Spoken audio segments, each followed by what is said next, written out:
Selamat malam, Bapak dan Ibu guru kimia Indonesia yang sangat berbahagia.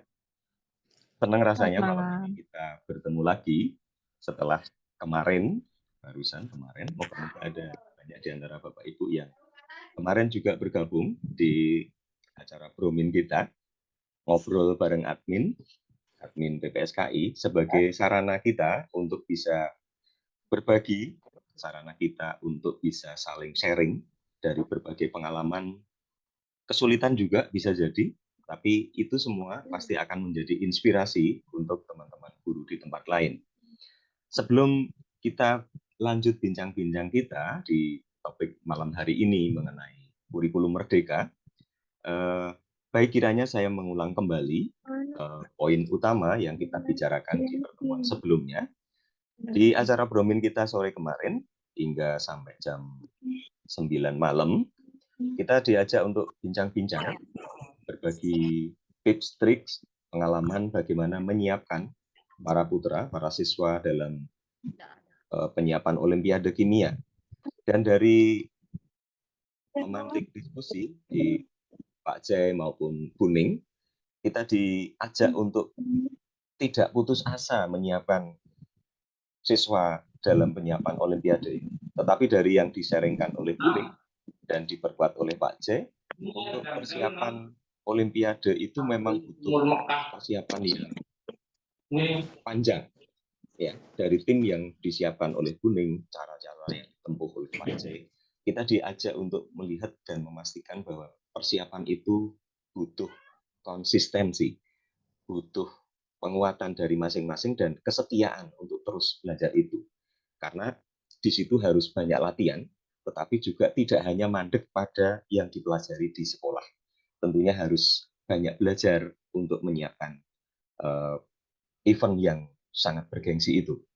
Moga-moga di langkah lanjutannya semakin banyak Bapak Ibu yang juga tertarik dan tertantang untuk menyiapkan siswa-siswanya menyiapkan Olimpiade. Tidak hanya langganan dari sekolahnya Pak C maupun Buning di Lampung yang sudah langganan begitu, yang lain akan juga ketularan. Demikian inti dari obrolan kita di sore kemarin. Sedangkan malam hari ini kita akan bincang-bincang lebih lanjut berkait dengan kurikulum merdeka. Bisa jadi istilah kurikulum merdeka itu sudah familiar oleh Bapak Ibu guru sebagian besar. Namun pada kenyataannya kita juga jumpai masih cukup banyak sekolah-sekolah yang belum menerapkan. Ada yang tahun ini sudah tahun kedua, mungkin yang besok itu sudah jalan yang kelas 12, sementara ada juga yang baru tahun ini akan memulai. Nah, ketika berbicara tentang kurikulum merdeka, kalau pengalaman saya sudah cukup banyak ganti kurikulum ya, dari yang tidak cetro sampai ya agak jelas atau tidak jelas sama sekali. Tetapi sebagai guru itu seringkali ya kita lebih banyak terjebak pada urusan administrasi. Sebenarnya bagaimana sih bicara mengenai kurikulum merdeka ini?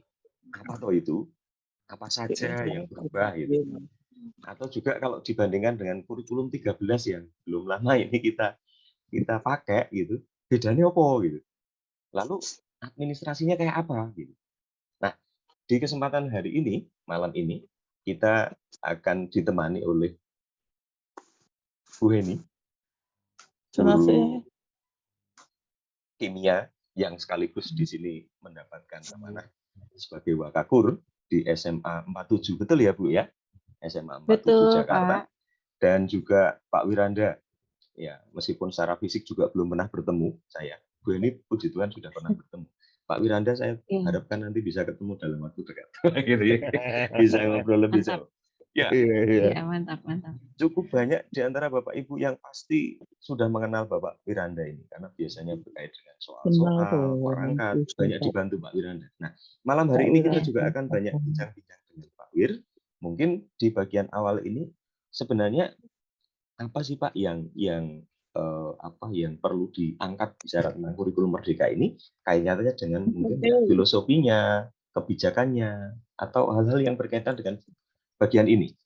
Mungkin ada kekhawatiran di antara Bapak Ibu guru yang jangan-jangan ini ganti menteri nanti ganti kebijakan lagi. Nah, monggo Pak Wiranda, di kesempatan awal mungkin bisa memulai bagian ini. Dipersilahkan.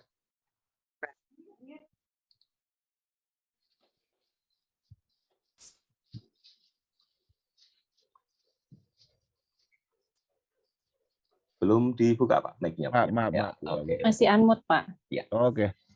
Baik, terima kasih Pak Agus Yuli ya. Ini ada dua namanya, ada yang Pak Agus, ada yang Pak Yuli. Ada bilang.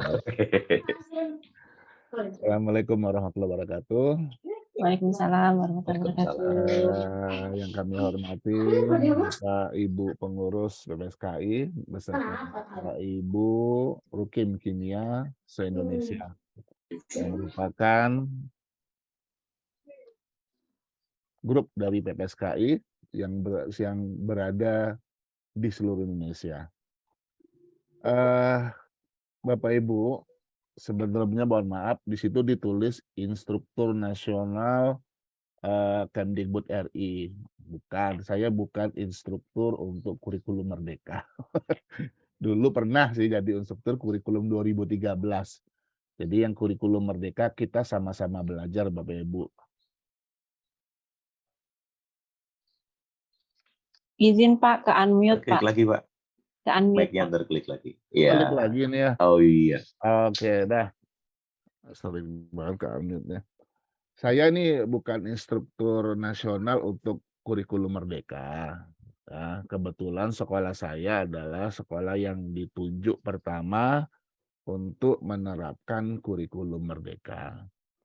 Nah, terkait tentang kurikulum Merdeka, mungkin saya bisa berbagi ya Bapak Ibu ya. Di sini kita hanya sharing terkait tentang mapel kimia dalam proses pembelajaran di kelas.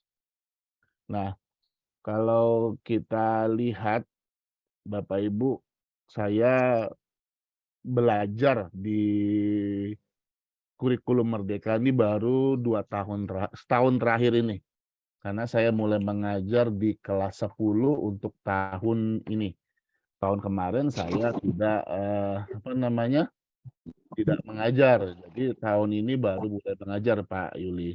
Jadi artinya terkait tentang kurikulum Merdeka baru saya pahami setahun terakhir belakangan ini. Nah, di dalam perjalanannya kita melihat ada kesulitan-kesulitan kita dalam menerapkan materi ajar yang sudah ada pada permen ya, permen berapa lupa tuh. Kemudian pada yang terbaru yang 033. Yang terbaru adalah 033. Suaranya agak Pak Wir ke unmute Pak Wir. terus ya nih ya. Nah. Oh iya. Ada beberapa hal Bapak Ibu terkait tentang sekarang ini kan kita udah masuk ke 11 dan 12. Mungkin di kelas 10 yang fase E Bapak Ibu sudah banyak mendapat informasi-informasi tentang materi-materi kimia yang diajarkan di fase E. Nah, kalau kita lihat di fase F yang kelas 11 dan 12 banyak materi-materi yang hilang di situ Bapak Ibu. Ya, saya kemarin di MGMP sudah membahas dan sudah menurunkan CP menjadi TP. Ternyata banyak materi-materi yang hilang di situ. Contohnya seperti Sifat koligatif larutan. Kemudian koloid, kemudian kimia unsur. Nah, di situ udah banyak yang hilang. Nah, bagaimana kita menyikapinya? Ternyata di situ bisa saya tampilkan, Pak ya? Bisa, Pak. Silakan Pak Wir. Saya udah memilah-milah nih, Pak, Bapak Ibu. Nah, ini mungkin yang kelas 11 sampai kelas 12 yang fase F ya Bapak Ibu ya. Kelas Nah, ini sudah saya pilah. Iya. ya berdasarkan analisis materi konten pada CP. Nanti ini kita bahas bersama Bapak Ibu ya, yang kita diskusikan bersama.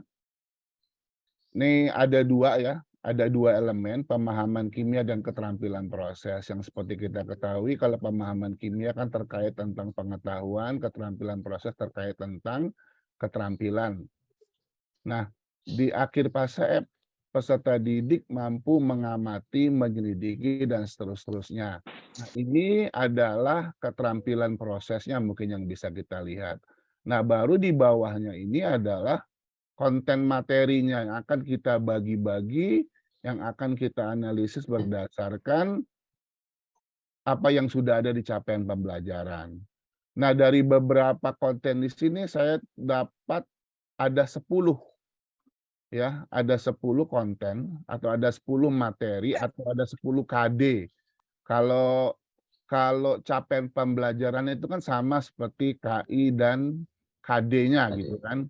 Nah, dapat KD-nya nih Bapak Ibu, yang pertama adalah menerapkan operasi matematik dalam perhitungan kimia. Kemudian yang untuk keduanya, ini anggap aja KD-nya ya, kompetensinya. Yang kedua, mempelajari sifat struktur interaksi partikel dalam membentuk berbagai senyawa dan seterusnya. Kemudian yang F3-nya memahami dan menjelaskan aspek energi. Ini semuanya kita ambil dari ini Bapak Ibu, pemahaman kimia. Ini dia aspek energi di sini ya. Dari sini nih. Nah, ini aspek energi ya. Nah, kemudian menggunakan transformasi energi kimia dan termokimia. Nah, kebetulan di sini berada di bawah, berada di paling bawah, tetapi letakkan di atas. Ya, dia berada di bawah di sini ini, transformasi energi kimia dalam keseharian termasuk termokimia dan elektrokimia. Berarti yang termokimia ini kita naikkan digabung dengan aspek energi. Jadi itu apa namanya, konten-konten materi yang bisa kita dapat. Kemudian yang selanjutnya KD kelima, memahami dan menjelaskan aspek laju dalam keseharian. Kemudian F6-nya memahami menjelaskan kesetimbangan reaksi. F7-nya baru menggunakan konsep asam basa. Nah, sampai terakhir nanti ini ada ini belum dihapus nih ya, yang elektrokimia ini, yang termokimianya nih harusnya dihapus nih. Ini yang elektrokimia saja. Yang F9-nya memahami kimia organik termasuk penerapannya dalam kehidupan sehari-hari. F10-nya memahami konsep kimia pada makhluk hidup. Ini biasanya kita ambil di biokimia. Ini di biokimia Bapak Ibu ya. Nah, dari ke-10 ini tidak nampak atau tidak kelihatan terkait tentang apa namanya tuh, sifat koligatif larusan dan kimia unsur ya, Bapak Ibu ya, ditambah lagi dengan koloid. Nah, di sini di F1 menerapkan operasi matematik dalam perhitungan kimia. Nah, yang menerapkan operasi matematik dalam perhitungan kimia ini nanti baru dibuatkan TP-nya. Tujuan pembelajaran apa saja? Yang pertama di sini biasanya terkait tentang stokiometri ya, Bapak Ibu ya. Nih, penerapan operasi matematik terkait tentang stokiometri, seperti apa namanya, hubungan persamaan reaksi dengan konsep mol, kemudian apa namanya, air kristal, reaksi pembatas, kemudian sampai nanti terakhir ini rumus empiris, rumus molekul, dan seterusnya nanti sampai terakhir pada larutan ya. Yang stokiometri larutannya di sini. Nah, di sini kita tidak melihat KSP. KSP tidak ada, kemudian koloid tidak ada, kemudian satu lagi yang kelas 12 juga, kelas 12 hanya 3 Ya, ada hanya 3 konten. Yang pertama adalah elektrokimia, kemudian satu lagi kimia organik, yang satunya lagi adalah terkait tentang konsep kimia pada makhluk hidup seperti karbohidrat, protein, dan lain sebagainya. Ini saya melihatnya dari segi mapalnya gitu, Bapak Ibu. Ini mungkin yang bisa kita diskusikan terkait dengan mapal-mapal kimia. Nah, di kelas 10 kemarin, yang seperti kita ketahui Bapak Ibu, pada dasarnya masuk dalam lokal ini berapa jam Bapak Ibu? 2, Berapa Pak. jam? 2 jam. Ada yang 3, Pak. Nah, itu Saya 2, Pak. Nah, itu yang jadi pemikiran kita, kenapa kok berbeda-beda, ada yang 2 jam dan ada yang 3 jam. Sedangkan kalau kita lihat di aturan permen, bahwa 2 jam itu adalah intrakurikuler, 1 jamnya itu adalah untuk yang Project. di luar kan? Project, Pak. Kurikuler. P5. Kurikuler. Ini yang menjadi perbedaan kita Bapak Ibu. Ada yang bilang bahwa P5 itu di luar dari yang 3 jam itu. Yang 1 jamnya itu yang disebut dengan proyek mapal. Nah, ini yang harus kita luruskan, mana yang benar. Jadi ada yang bilang yang 1 jam itu adalah proyek P5 kan. Nah, saya sudah pernah mendengar dari beberapa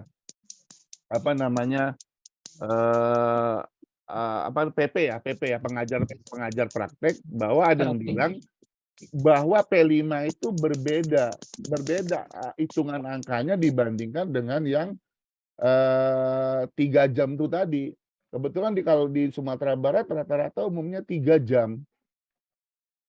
Ya, 3 jam itu berbeda-beda, ada 3 jam masuk di dalam materi pembelajaran secara keseluruhan, ada yang dibagi 2 jam untuk kegiatan pembelajaran intrakurikuler, 1 jamnya lagi adalah untuk proyek mapal, bukan proyek P5.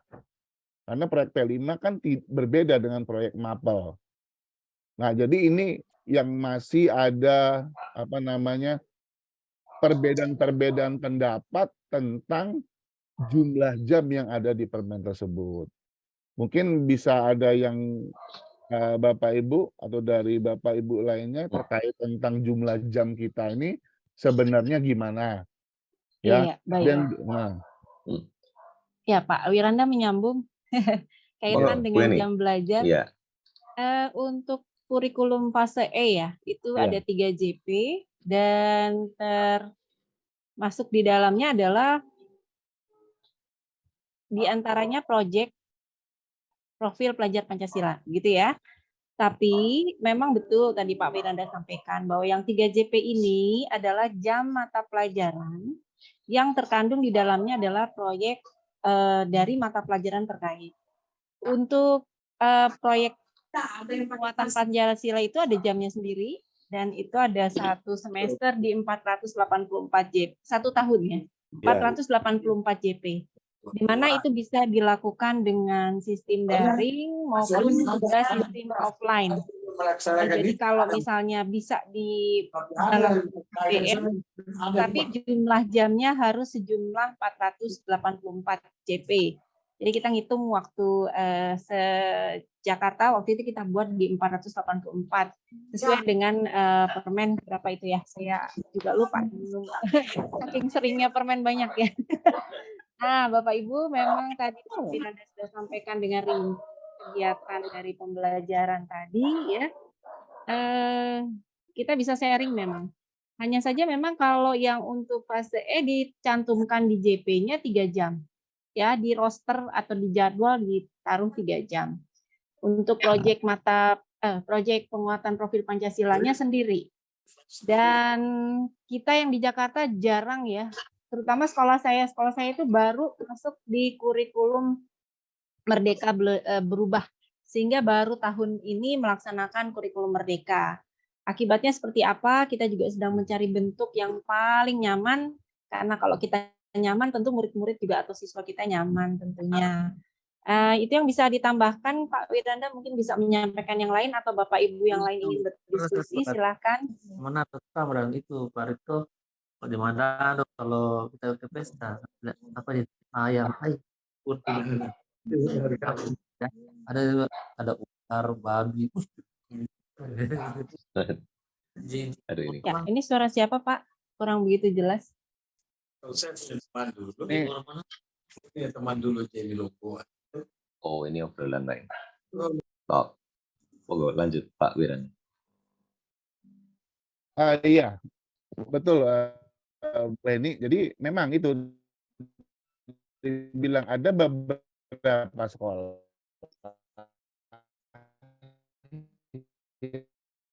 kan dia hanya 2 jam aja untuk bilang yang kurikulernya. Jadi makanya di situ kan di RPP tadi di modul tadi ada di turunan CP tadi itu kan ada 2 tuh.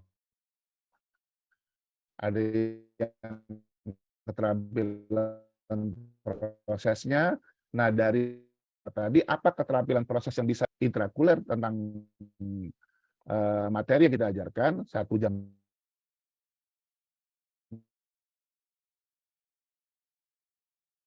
bisa kita pilihan proses dari materi yang kita ajarkan. Sekarang memang sangat ini ya kalau kita kaitkan tentang administrasi yang harus kita buat, apalagi sekarang udah memakai modul ajar yang berdiferensiasi. Udah pakai yang berdiferensiasi. Kok suaranya menggema? Jadi yang ada di Izin Bapak Ibu, jika berkenan mohon di mute masing-masing yang tidak berbicara sehingga kita bisa saling mendengarkan. Jadi supaya acaranya lebih kondusif ya. Terima jadi kasih. untuk kegiatan awal tahun ini kan ada KSOP ya Bapak Ibu ya. Nah di KSOP ini semua guru, ya, contohnya kita guru kimia udah dituntut untuk membuat modul ajar yang sudah berdiferensiasi. Nah di mana modul ajar yang sudah berdiferensiasi ini sudah ada tabel terkait tentang gaya belajar siswa, kemudian minat siswa dan kesiapan belajar siswa itu harus sudah ada tabel-tabel yang harus dibuat. Karena ini terkait tentang KOSP yang diminta oleh pengawas dan untuk penilaian KOSP itu sendiri kan. Nah, jadi kalau dari segi administrasi memang sangat berat. Karena untuk menentukan diferensiasi ini banyak, ada diferensiasi konten, ada diferensiasi proses, ada diferensiasi produk, dan yang terakhir adalah diferensiasi lingkungan, ya kan? Kategori lingkungan. Nah, dari diferensiasi konten, nah kontennya itu kita bagi 3 lagi Bapak Ibu. Konten terkait tentang gaya belajarnya, konten terkait tentang kesiapan belajarnya, konten yang terkait dengan minat belajar siswanya itu. Jadi apa yang kita tuliskan di modul ajar itu, apa yang kita terjemahkan ke dalam modul ajar itu sudah menyangkut ketiga itu tadi. Nah, ini merupakan sesuatu yang sangat berat ya bagi kita, karena dimulai pembelajaran awal untuk memasuki materi baru atau konten baru, kita ada satu, yaitu yang kegiatan pra-pembelajaran. Nah, kegiatan pra-pembelajaran ini terkait tentang tes diagnostik. Jadi kita memulai konten baru dengan menggunakan tes diagnostik. Nah, tes diagnostik ini ada yang non-akademik dan ada yang akademik. Yang non-akademik itu terkait tentang terkaitan BK ya. Berarti kita melihat gaya belajar siswa yang dimulai dari visual, audio, dan kinestetik. Nah, ketiga apa tuh tadi gaya belajar siswa itu di kontennya harus ada, harus dibuatkan kontennya.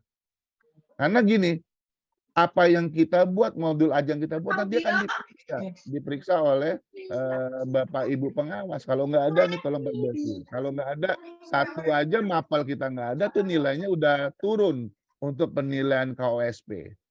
Ya, jadi memang sangat berat ya kalau terkait tentang administrasi nih Pak Agus. Kalau kita melihat modul yang akan kita buat seperti itu. Nah, bagaimana kita memikirkan pola pembelajaran yang berdiferensiasi berdasarkan kebutuhan siswa. Ya kan, jadi pembelajaran diferensiasi ini kan pembelajaran yang berbasis kepada kebutuhan siswa kan. Jadi kita bisa mengakomodir semua kebutuhan siswa pada proses pembelajaran yang terjadi. Mulai dari kontennya, mulai dari produknya, mulai dari prosesnya, sampai lingkungan belajar yang kita pakai. Mungkin ini yang sangat penting untuk kita diskusikan secara bersama. Mungkin itu Iya. Bapak Ibu. Iya, sharing-nya keren Pak Wiranda. Nah, Artinya begini ya Bapak Ibu, Pak Wiranda tentunya, kalau kita mau memulai belajar atau mengajar, gaya belajar siswa kita harus ketahui dulu sepertinya iya, begitu ya Pak betul, ya? harus diketahui dulu. Nah, kemudian baru kita menentukan di kelas itu kita akan melakukan apa, treatment apa, pembelajarannya seperti apa, dan juga penilaian ya Pak Ya, Wiranda ya. asesmen ya. Nah, asesmen Asesmen. akhir maupun di formatif. Formatif Nah, dan Pak sumatif. Agus, sebelum itu kita bisa iklan dulu nggak tadi yang iklan yang akan kita sampaikan? Sebelum Pak Wiranda lanjut dengan yang tadi saya sampaikan. Oke. Ya, Bapak Ibu, ini untuk mendokumentasikan perjumpaan kita jeda sebentar untuk kita berfoto dulu, mumpung ini banyak sekali yang bisa bergabung. Nggak apa-apa ya, Monggo, monggo. Pak Wir, kita Ya. foto bersama dulu. Tadi minta tolong. untuk Spotnya kita diganti bisa- aja spotnya. Iya, sebentar.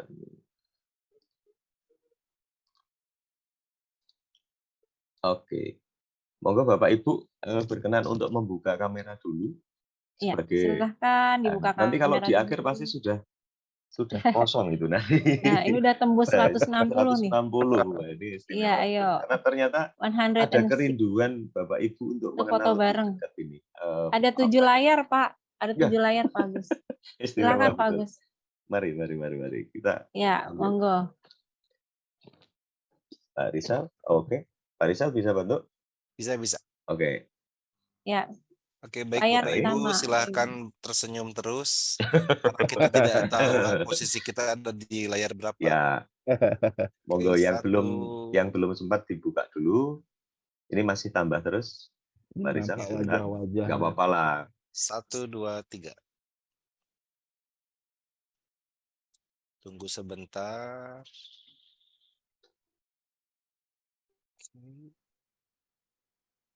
Layar kedua. 1, tetap senyum Bapak Ibu. 2, 3.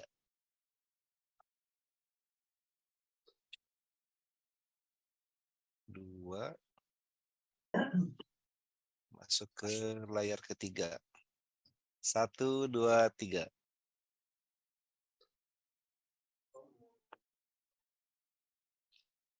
Empat. 1, 2, 3.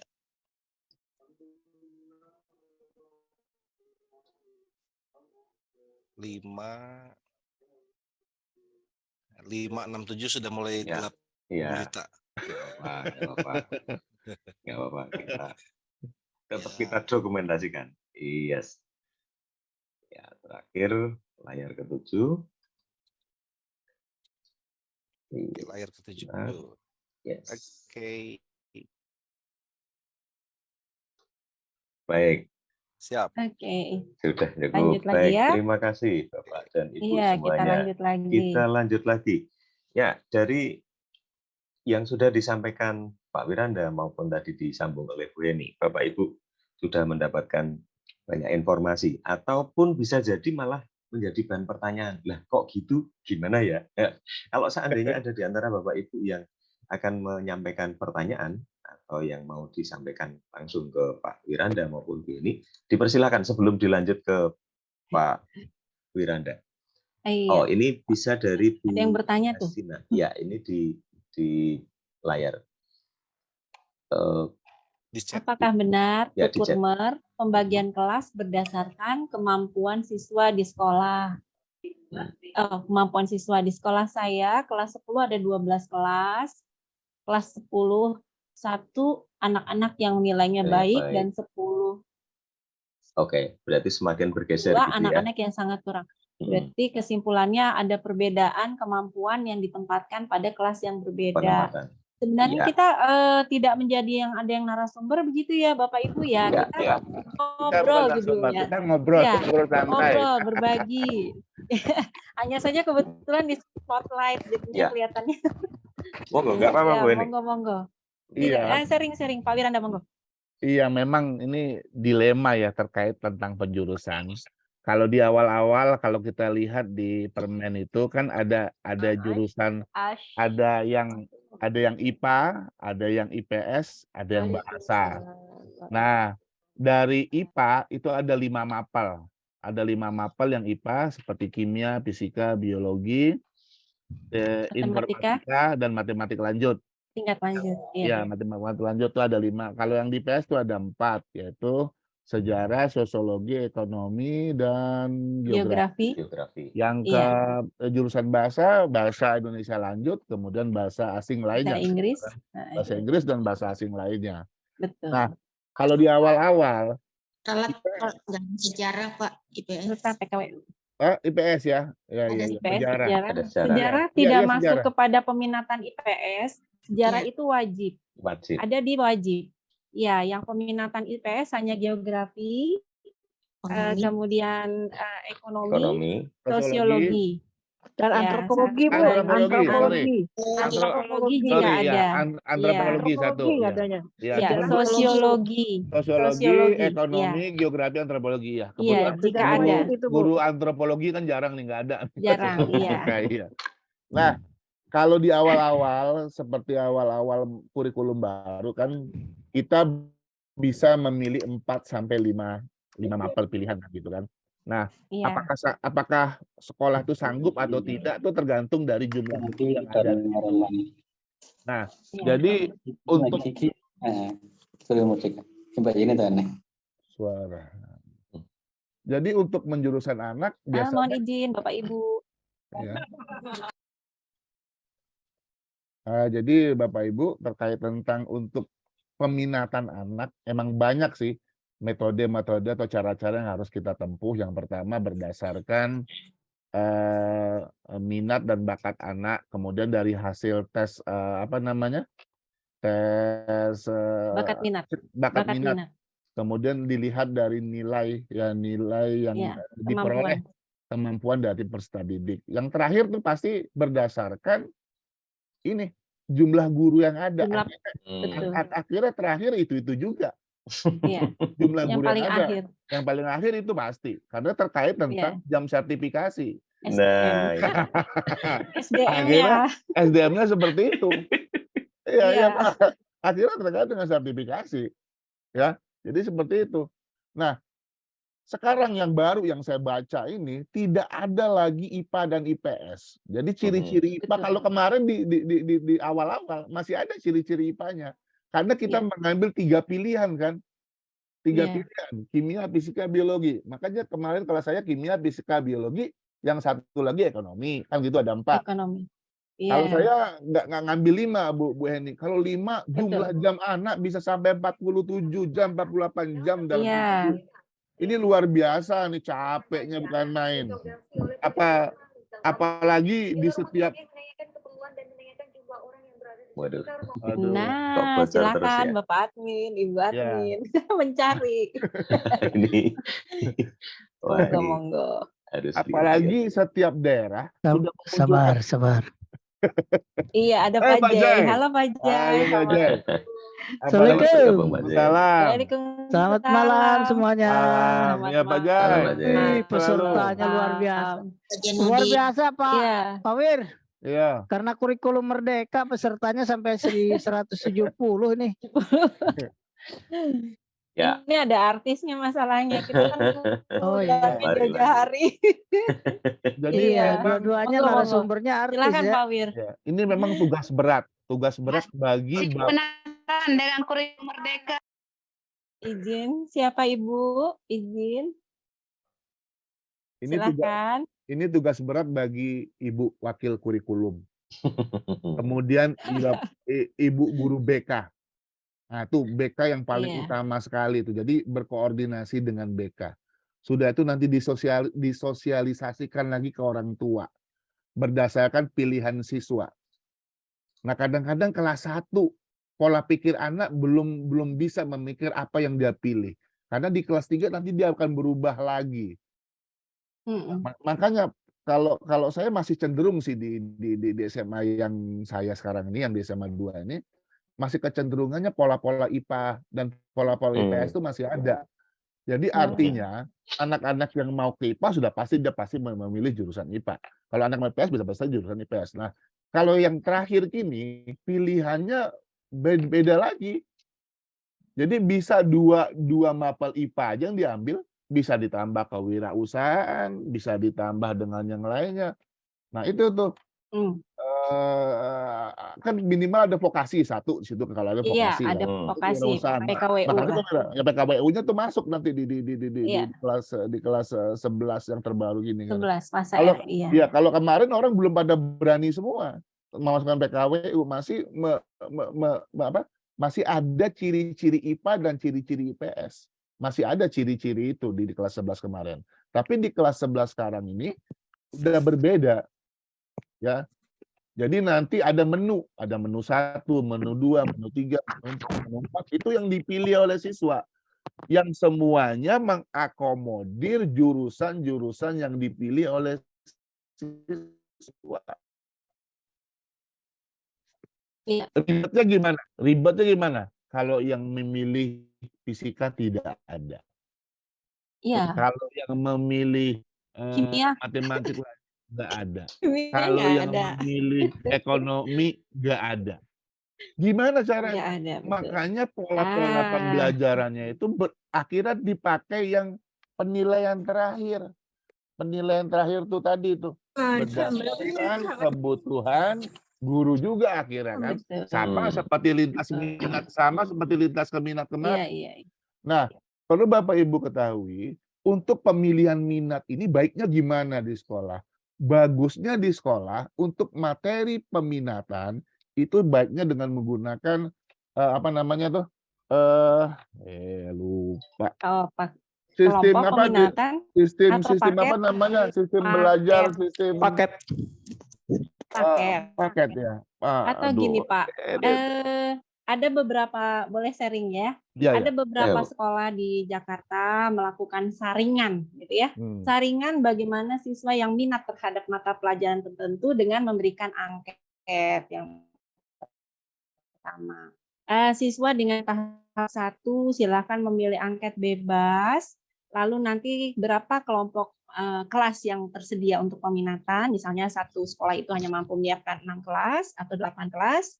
Kemudian nanti siswa dikelompokkan berdasarkan minat. Jika pada saringan pertama masih belum berhasil pengelompokan kelasnya, maka dilakukan saringan kedua sehingga terjadi komunikasi antara siswa, guru BK, dan juga walas dan orang tua. Itu ada yang pertama seperti itu. Sehingga terjadi 6 kelas mata pelajaran yang sudah tersedia di sekolah tersebut. Ada juga yang lain. Tapi emang nggak boleh ya menyebutkan sistem paket begitu ya. Kalau pengawas jangan pakai sistem paket. Tapi emang lebih nyaman kalau dipaketin gitu. Iya, Jadi gitu. Tapi tidak boleh disebutkan ya. Betul Pak Jai. Ada tapi nggak perlu disebutkan. Iya. Judulnya iya paket juga, yaitu kelompok peminatan. Menu 1, menu 2. Iya betul. Saya buatlah sekitar 6 menu karena buat 6 kelas, buat 8 kelas ya. Iya, Silakan memilih. Di sana ada menu mix dan dibolehkan kan jumlah peminatannya 20 sampai 25. Tadi betul kata Pak Wiranda, kalau sudah sampai 25 anak pulang jam berapa ya, gitu kan. Nah, akhirnya kita ngambil yang middle di 22. Coba kita taruh deh di 22. Kita bentuk kelas peminatan, kita tawarkan sama siswa. Kamu lihat ya Permen 262 nanti mau sekolah itu ujungnya mau cita-citanya apa. Gitu ya. Nanti cocok-cocokin nih mata pelajaran yang menjadi pokok yang harus kamu pilih. Jadi kita komunikasi nih sama anak-anak. Ayo rame-rame bikin di satu ruangan itu, ngisi kuisnya, barulah setelah itu kita jaring. Nah, Bapak Ibu tadi ada yang bertanya ya, kalau siswanya lebih dari 36 bagaimana ya? Ya kalau misalnya pada saat peminatan sih nggak masalah, kalau misalnya ruangan tersedia. Yang masalah itu gitu ya di SMA di Jakarta Selatan ada juga tuh menyiapkan lebih dari 8 kelas. Begitu ya, ada. Tetapi sebentar Ibu. Ya, tetapi yang terjadi adalah moving class ya. Jadi sekolah ini menerapkan moving class ya. Betapa luar biasanya seorang yang bertindak di dalam kebijakan kurikulum ya atau wakil kurikulum membuat jadwal moving class. Dan yang terjadi ada beberapa jam kosong. Ya, jam kosong di sela-sela itu. Lalu anak diapain kalau di jam kosong ini? Karena kan moving ya. Gurunya menanti anak. Nah, oleh karena itu kajian-kajian yang sudah 2 tahun ini kita kita ramu di dalam kebersamaan kita yang malam ini. Mungkin Bapak Ibu ada yang bisa memberikan solusi yang lebih menarik, nyaman, buat tentunya kalau anaknya nyaman, gurunya nyaman, balik ya. Gurunya nyaman, anaknya juga nyaman. Nah, ini sedikit ya Pak Wiranda dan Pak Agus. Oh iya, Silakan maksud saya Bapak Ibu. moving. Tadi lupa ngomong moving. Jadi, Pusing ya, jadi Pak? gini. Saking banyaknya Jadi istilah gini ya, saya. Pak. Jadi Dikira saya gini maksudnya Bu. modul tadi.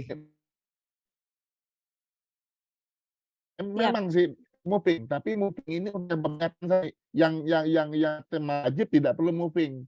Ibu Eni buat semuanya moving ribet. Kedua, yang moving ini sama matematik 5 jam. 5 jam itu harus habis dalam sehari. Seperti itu. Kami terapkan seperti itu. Jadi yang 5 jam kimia, 5 jam fisika itu sehari habis dalam satu pembelajaran. Jadi tidak dipecah jamnya. Nah, jadi gitu, maka akan lebih ringan kalau kita memecah jam jadi 3, 2, 3. Nah, itu akan banyak habis di jalan karena perpindahan kelas akan membutuhkan waktu. Nah, salah satu kelemahan pembelajaran kita yang ada di Indonesia, yang pertama adalah itu tadi, tidak ada jeda di setiap pembelajaran berakhir. Nah, di beberapa negara, alhamdulillah saya sudah pernah ke beberapa negara kan, salah satunya yang kemarin di Jepang, dia setiap mapal 2 jam, 3 jam, dia istirahat selama 15 menit untuk masuk ke mapal yang kedua. Ternyata di beberapa negara udah seperti itu. Kalau kita kan tidak ada. Kalau kita kan habis kimia langsung masuk guru fisika, tidak ada jeda istirahat untuk menenangkan otaknya yang siswanya kan, langsung fisika, langsung kimia. Jadi seperti itu. Artinya betul juga. Iya kayak gitu Pak J kan, apalagi nggak sempet ngopi. Ini Pak J nggak nyalain kamera ya, saya nyari spotnya Pak J ini. Ada Pak J. Ada, itu saya kelihatan. Jadi kalau spot memang aja ada di spot mana? Jadi Bu Heni, kita udah usulkan Ya, ke kawan, kalau ada moving besok yang 5 jam kan hanya dua materi itu. Kita kasih jeda dia istirahat. Ada 10 menit, 15 menit untuk merefresh otaknya kembali. Nah, itu mungkin yang perlu yang kita perhatikan untuk proses pembelajaran karena mereka belajar 5 jam full. Iya. Tidak bagi. Tadi kalau Bu Heni dibagi, iya. Ya, ini ada yang tanya nih kaitan dengan siswa yang 5 jam pelajaran nih dari Bu Marta nih. Apa nggak bosen nih Pak? Kenapa nggak dibikin 2 kali? Nah, gimana Pak strateginya Pak? Pasti membosankan kan. Tapi bagaimana strategi kita, inovasi kita menggunakan apa ya? Konten-konten belajar yang menarik bagi siswa. Pasti itu ada. Bapak Ibu guru inovasinya pasti ada. Kita banyak inovasi untuk proses pembelajaran, bisa menggunakan Android, bisa menggunakan ini.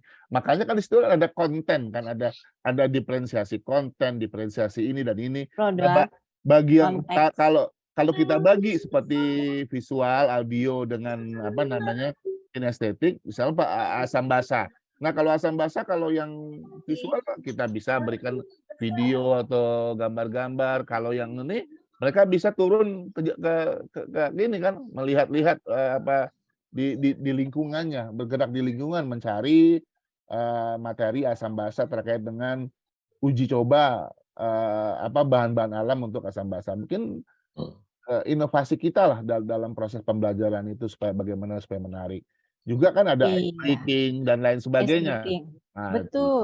Nah, ini betul Menarik nih. ya Pak harusnya ya. Ya, Kita kadang-kadang lagi kalau saya gini Bu, ketika Iya, gimana, mereka mengerjakan soal, ini ada soal saya berikan dengan soal, kalian boleh minum, boleh apa, terserah. Jadi Oke. bagaimana kita di dalam lokal berupaya supaya tidak bosan. Betul, Seperti itu. betul. Gurunya juga ikut boleh minum ya Pak? Boleh. Kita makan bersama jadi Ini bila perlu.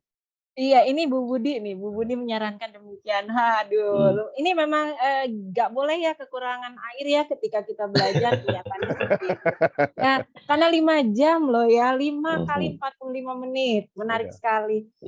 Kalau Pak Agus Pak Zul, ini teman-teman ada yang lagi yang bertanya nggak? Saya kelewatan. ini tadi Pak Zul kan menyampaikan gimana? kalau apa ya, harus ada bisa gurunya harus pintar untuk ice breaking, coaching, macam-macam. Iya. Mungkin Pak Zul bisa Oke. sharing ya pengalaman Pak Zul. Ya, silakan Pak Zul. Ini dia Pak Zul nih. Ayo Pak Zul, saya Mari, Pak spotlight Zul. ya. Monggo Pak Zul, dibuka dulu mute-nya. Ayo Pak Zul. Salam kenal bagi yang belum mengenal Pak Zul yang luar biasa. Monggo Pak Zul. Ya, terima kasih. Waktu diberikan, kesempatan diberikan kepada saya. Ini hanya barangkali berbagi pengetahuan aja. Iya, Mohon boleh. maaf nih jika ada kesalahan nanti keliru. Jadi memang dalam bincang ini memang saling sharing, berkolaborasi untuk dari pengembangan ice breaking memang ini bagi pengalaman ya Bapak Ibu. Waktu kami MGMP ada yang ada guru yang menyampaikan, ada salah seorang guru menyampaikan, ice breaking-nya seperti anak TK, anak SD, dia bilang. Jadi saya bilang terima kasih masukannya, mungkin barangkali dia melihat tampilan dari CGP yang dari PAUD, TK, dan SD, barangkali. Karena kan di YouTube itu kan banyak di filmnya, di YouTube itu dilihat. Jadi memang perlu kreativitas dan inovasi dari guru untuk mengembangkan. Saya sering mengingatkan kawan juga, teman-teman, karena pemerintah melalui Kementerian Pendidikan sudah membayar Canva, aplikasi Canva itu premium, jadi profesional di situ. Jadi sangat sayang kalau tidak dimanfaatkan. Jadi saya bilang minimal itu guru untuk ice breaking-nya supaya berkelas lah untuk teka-teki silang. Jadi yang berkaitan dengan tema yang akan dibahas. Itu bagus. Idenya ya. Ide bagus. Itu minimal. Keren. Kalau tidak Menarik. Kan barangkali kan ada kita mengeksplorasi supaya siswanya tertarik. Apalagi gurunya sudah tua gitu, tidak menarik. Ya. Pak, kalau dalam mengajar nggak ada yang tua Pak, kita seumuran semua. Kalau di ruang guru tempat saya itu terlarang Pak mengatakan guru tua. Itu ada aja Pak, just kidding. Ya. Terima kasih Pak Zul. Keren ya ide-idenya ya, Canva ya. Pak Gus, kita cari lagi nih kayaknya. Ini tadi ada Budian. Bu Yanti dulu. Sebentar Pak, itu mohon izin ada Bu Yanti mau sharing nih dari Bu Yanti dari dulu. SMA 33 ya Bu Yanti ya. Mari. Nanti kita setelah itu ke Bu Dian Banulu ya. Oke. Udah lama nih nggak ketemu Bu Dian. Monggo Bu Yanti. Apa betul? Iya, Ibu Yanti ini Ibu SMA kepala sekolah itu kayak teman saya kayaknya dulu. Ya, Pak Jenul. Ya, temannya kita nih. Teman saya juga. Teman kita semua. Ya. Terima kasih Bu Heni waktunya. Jadi saya mau sharing sedikit ya. Kalau nggak tahu benar atau ini bagus atau enggak, mungkin kalau bisa diterapkan. Ini masih di sekolah, Bu? Ibu masih di sekolah? Di rumah. Masih. Kayaknya di belakangnya papan tulis. Foto apa sih, gambar abstrak. Iya. Ini Bu Heni dan teman-teman Bapak Ibu semua, terutama yang wakil kurikulum, pasti dalam menentukan mapel pilihan ini yang dipikirkan nomor 1, guru-guru aman nggak ya jamnya, kan begitu ya Bu? Iya. Jadi kalau saya di sekolah sudah dihitung dulu, yang pasti kan kelas 12 ya, untuk tahun depan ini kan kelas 12 ini jamnya udah pasti, kelas 10 sudah pasti. Nah kita hitung nih jam nih, misalnya jam kimia nih kurangnya berapa nih kalau gurunya 2 gitu. Jadi saya minta guru itu membuat video mengajar atau memperkenalkan profil guru tersebut dalam bentuk video untuk di-share di kelas-kelas. Apalagi gurunya nggak mengajar kelas 10 gitu ya. Jadi membuat video di-share di kelas-kelas biar anak ini ada motivasi untuk memilih pelajaran paling enggak karena melihat gurunya gitu yang pertama. Itu yang pertama. Nah, setelah dibuat video itu kita bagi angket, anak-anak diminta memilih mata pelajaran ya, memilih mata pelajaran, ketemulah nih, ini dapat misalnya kimia berapa kelas, bahasa asing berapa kelas gitu ya, semua pelajaran tuh TIK, matematika lanjut dan sebagainya semua. Nah sudah dihitung itu kita paparkan ke guru lagi, kita paparkan ke guru, kita udah dapat kesimpulan, oh ini nanti kurang sekian jam gitu ya. Nah sudah itu ada satu yang saya intervensi bahasa asing karena gurunya 2, kelas 12 cuma 16 jam, cuma dapat 2 kelas, cuma 10 jam, 26 dua guru nggak mungkin gitu. Jadi saya intervensi bahasa asing menjadi unggulan sekolah kita gitu. Jadi diintervensi lah bahasa asing, tapi yang lain-lain kalau sudah dirasa aman cukup dengan angket itu. Jadi kami belum buat paket-paket, baru mau dibagi ke kelas-kelas. Jadi saya baru buat begini nih, kelas fisika. Kebetulan fisika yang milih 36 siswa gitu ya, cuma 1 kelas. Nah, di dalam kelas fisika itu nanti ada anak-anak yang milih mapel lain. Nah, mungkin pas pelajaran fisika gitu ya, atau pas fisika nggak usah moving. Tapi yang pelajaran lain itulah yang dibuat moving. Misalnya kimia sama biologi. Ada juga yang pilih sosiologi gitu. Jadi mungkin nanti dibagi begitu. Terus ada juga sosiologi itu yang milih sampai 5 kelas. Padahal kelas semua cuma 6 kelas. Kan sudah selesai saya bagi kelasnya. Kelas fisika sekelas, sosiologi 5 kelas. Nah yang lain yang irisan-irisan itulah yang dibuat moving. Tapi belum fix ya. Kita lihat dulu. Nanti kalau ada yang jumlahnya 40 nggak apa-apa kelas 40. Karena kan masih boleh ya di Dapodik maksimal gitu kan ya. Boleh 40 gitu. Tapi kalau lebih misalnya 41 ditanya lagi tuh anak yang terakhir atau kita maunya 36 ranking 37 sampai 41 ditanya di peringkat gitu. Yang boleh milih ini yang paling ini diarahkan lah sama guru BK gitu. Yang mana yang lebih pas dan kita sudah juga lakukan tes minat bakat jadi sudah tahu anak ini bakatnya apa gitu ya. Jadi nanti milih jurusannya bisa kita bantu arahkan. Itu yang terjadi di sekolah saya seperti itu. Berbagi pengalaman aja. Tapi memang diamankan. Iya. Nah, ini ada ide lagi Bapak Ibu, betul di Ibu Yanti ini adalah kepala sekolah di SMA Negeri 33 ya. Jadi pengalaman kurikulum beliau memang basicnya dulu di kurikulum. Nah, kita bisa juga mengadopsi ketika kelasnya memang sudah penuh. Jadi ya tidak usah moving kelas, tapi di pelajaran yang masih harus dibastar atau diratakan seperti dibagi yang tadi kombinasi maka bisa dilakukan moving kelas. Jadi sudah mengurangi jam movingnya begitu. Iya, movingnya jangan banyak, apalagi kelasnya terbatas. Betul, kelasnya kan terbatas ya, apalagi Jakarta ini notabene-nya kecil-kecil kelasnya ya. Ya mungkin di lain kesempatan kita juga bisa mendengarkan dari. Terima kasih ya Bu Yanti. Ada lagi yang mau disampaikan? Ya baik. Ya kita kembali. Ya, mau tanya sebentar. Oh mau ditanyakan. Boleh Bu, silakan. Itu ini kan sekarang peraturan baru kan PKWU-nya wajib ya Pak Wiranda ya. Iya. Wajib ada vokasi kan berarti Vokasi, jadi ya. Vokasi. Salah satu masuk di situ dia. Iya, karena kan seninya sudah wajib ya, berarti harus PKWU gitu. Iya. Harus ada vokasi satu ya. Iya, oke. Nah, terima kasih Pak. Biar nggak salah Ya, juga. Gitu. Cuman satu tadi Bu Yanti terkait 40 orang per lokal itu dulu ada kebijakan dari kementerian. Kebetulan yang isi 40 itu Sumatera Barat dan Kota Jakarta yang mengusulkan. Padahal itu ada 2. Makanya pada waktu itu diterima di Dapodik pada waktu itu ya. Iya. Tapi sekarang tidak lagi. Tidak lagi. Tidak lagi. Jangan sekali-sekali mencoba nanti 40. Iya, karena tahun lalu memang 40. Diminta. Tahun lalu ada 2 gubernur yang meminta. Pak Anies sama Pak yang dari Sumatera Barat. Nah, itu dia meminta untuk menjadi 40. 40. Makanya di Dapodik dirubah supaya 40 tuh masuk. Tapi kalau sekarang jangan coba-coba, nanti nggak kehabisan nerima. Merah Dapodiknya Ya. nanti. Ya, Nah. kebijakan itu ya.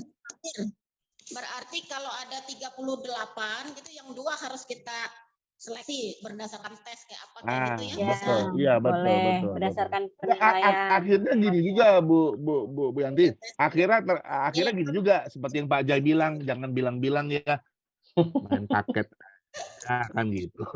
Iya, memang realnya jadi kadang-kadang harapan dengan kenyataan agak bergeser ya. Iya, gitu. Karena semua terkait tentang jumlah jam guru kan nanti. Betul, iya. Oke. Ini ada Ya baik, Budian Bandung Bu Dian ya. dulu, Terima Bu Dian kasih dulu, ya ya. Bu Yanti atas sharingnya. Terima kasih. Ya, Budian. Baik, selamat malam. Selamat Selamat jumpa malam. kembali Ketemu Bu lagi, Heni, Bu Pak Heni. Wiranda, Pak Lagi, Agus, Bapak Ibu semua. Budian. Salam dan bahagia. Iya, Budian, mari. lama nggak ketemu nih. Iya, ini nih topiknya menarik banget ya malam hari ini. Iya. Nah, semua nih pada bicara kurikulum merdeka, dari tadi itu sharing yang di SMA nih ceritanya. Ya. Saya kan kimia di SMK, di kurikulum merdeka itu IPAS. Mungkin di sini saya cuma mau berbagi praktik baik. Sebelum ada di kurikulum merdeka pun, kalau kita di SMK tuh ada yang namanya sistem blok. Nah, kalau misalnya biasanya kalau blok itu maka jamnya kita tuh gabung dalam seminggu. Jadi contoh kalau misalnya 3, berarti dalam seminggu tuh kita 6. Nah, jadi biasanya biar betah anak-anak dengan kimia di 6 jam itu seringkali model yang kita pakai itu project. Sehingga ketika anak belajar itu dia langsung mengimplementasikan, dikaitkan dengan kehidupan, dikontekstualisasikan. Makanya di kurikulum mereka ini kan tujuan akhirnya tuh ada pada itu, bagaimana pendidikannya itu anak bisa langsung mengimplementasikan berkaitan dengan kehidupannya sehari-hari. Sebenarnya intisari dari kurikulum mereka itu seperti itu. Sehingga perlu nih kerja keras dari guru untuk mengaitkan, karena tidak semua topik kimia itu bisa kita kontekstualisasikan dengan yang ada di lingkungan kita. Ya, seperti yang tadi sudah disebutkan oleh Bapak Ibu guru yang lain tadi, memang benar dalam pembelajaran pun ada disisipkan ice breaking. Jadi ice breakingnya bisa mengadopsi yang di jenjang dasar, atau kita bisa juga bermain tebak gambar misalnya, atau ada kuisis, Kahoot. Nah, itu juga bisa dijadikan sebagai ice breaking. Atau tadi saya sempat ngecek di kolom chat juga, itu kalau yang terlibat aktif dalam pendidikan guru penggerak itu ada yang mindfulness teknik stop. Nah, itu juga bisa dipakai. Tetapi memang untuk bisa mempertahankan konsentrasi anak, salah satunya itu adalah kita bisa menggunakan project tadi. PJBL itu kita adopsi dalam pembelajaran kimia. Kira-kira seperti itu. Terus kalau misalnya kurikulum merdeka itu identik dengan yang namanya diferensiasi. Jadi yang paling sering kalau saya biasanya itu paling banyak mengadopsi untuk diferensiasi proses berdasarkan gaya belajar. Kalau sudah bicara gaya belajar, media-media yang kita gunakan itu sudah harus jelas. Jadi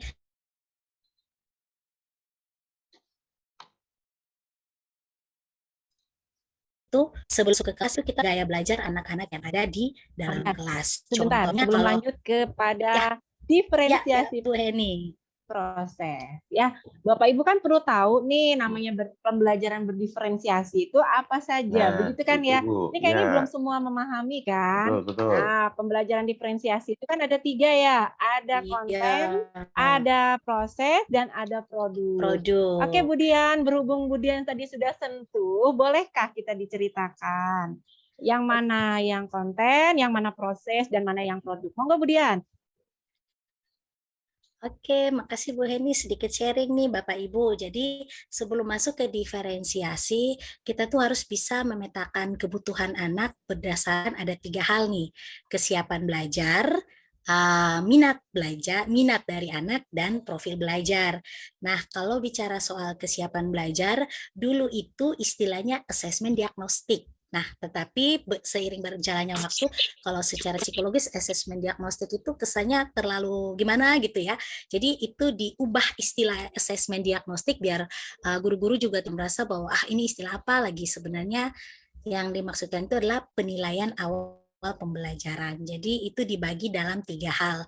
Berdasarkan kesiapan belajar itu kognitifnya, sedangkan yang non kognitifnya itu bisa dilihat dari profil belajar dan juga dari minat belajar anak. Kalau profil belajar, salah satu diantaranya itu ada gaya belajar.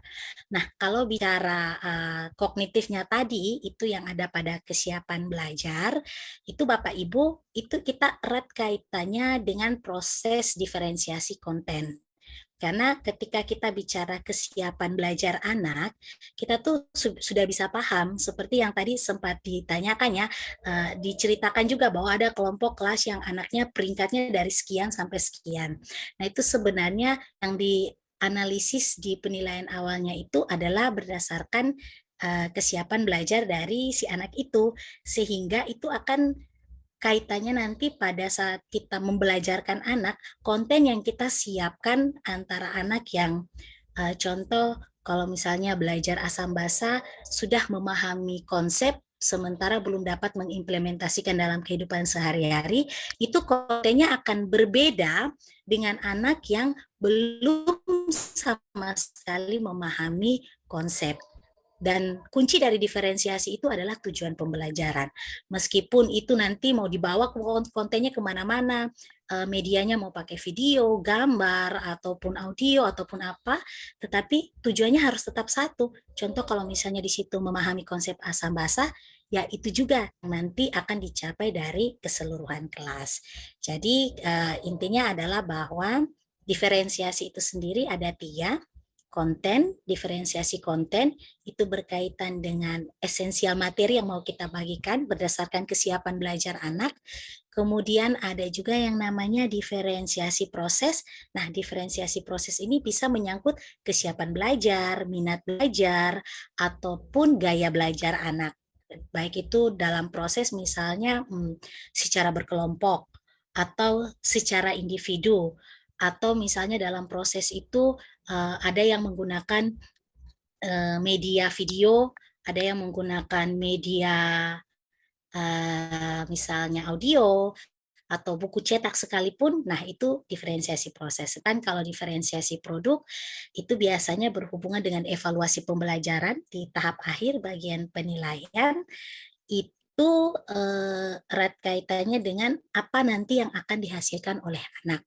Misalnya untuk memahami konsep asam basa, itu anak dibebas tugaskan untuk misalnya dia menjelaskan tentang konsep, tetapi tidak harus misalnya dalam bentuk menjawab soal, tidak. Bisa saja ada yang punya gaya belajarnya itu anak yang tidak bisa diam, suka bercerita, silakan dia buat video. Atau ada yang suka menulis, silakan dia bikin paper, membuat paper yang berkaitan dengan ini. Nah, jadi itu kira-kira nih Bu Heni yang bisa saya sharing terkait dengan diferensiasi. Oke, Intinya itu dari awal sampai akhir ya Bu ya. Ya, Tapi belum terbaca nih Bu, belum terbaca di temennya. Kan itu baru maaf ya Bu Dian ya, saya ya salah. Ya.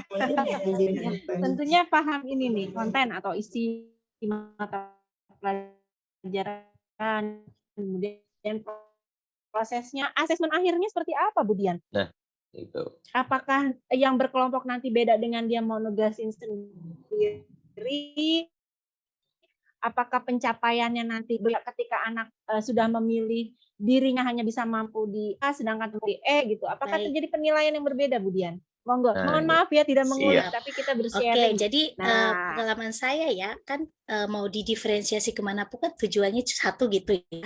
Tujuannya tuh satu. Jadi asesmen yang dikasih pun itu bisa dikatakan tingkatannya kalau misalnya kalau berdasarkan konten itu akan berakhir pada satu tujuan yang sama. Sehingga asesmen pun yang diberikan itu sama kepada semua siswa, tetapi itu disesuaikan dengan tingkatan anak proses. Karena kan gimana ya, karena proses yang kita buat itu membuat anak paham pada tujuan yang kita kasih.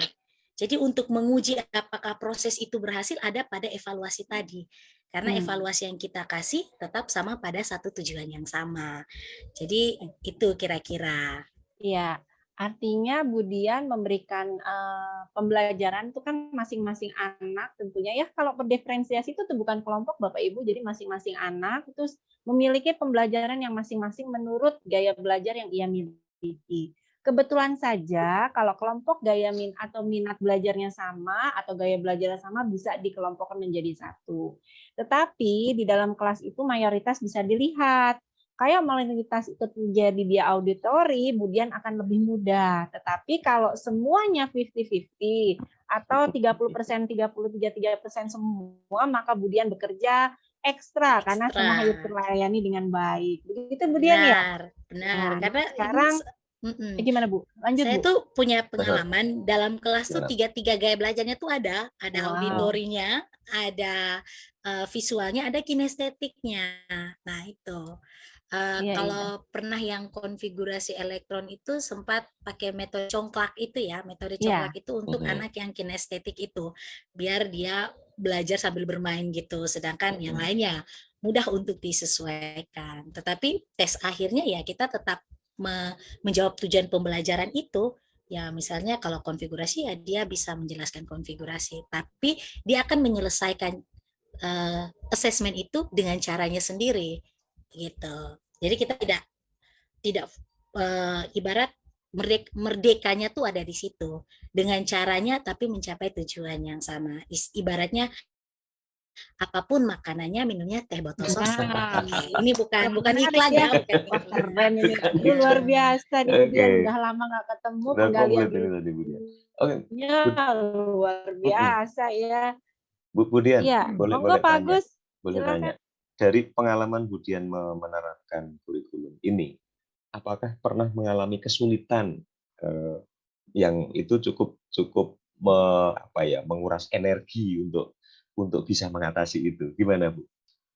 Ya pernah, karena kan kita ini di sekolah kita lebih bertahap ya, jadi kita fokusnya tuh ke menganalisis gaya belajarnya kan. Kebetulan waktu itu kita SMK ya, jadi kita fokusnya ke gaya belajar. Jadi yang menjadi tantangannya itu terkadang bisa dikatakan ketika anak mengisi kuesionernya itu seakan-akan dia tidak berkata jujur gitu dengan gaya yang ada.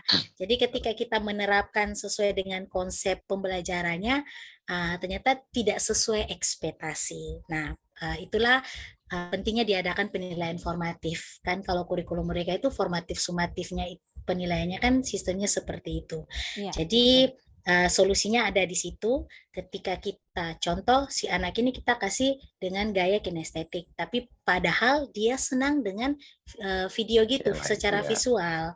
Nah berarti di pertemuan pertama ternyata respon yang dia kasih tidak membawa hasil yang lebih baik dari yang bahkan setelah itu kan kita bertanya apakah kamu senang dengan model yang seperti itu, tapi si anaknya mengatakan ibu tapi saya juga lebih senang kalau nonton video.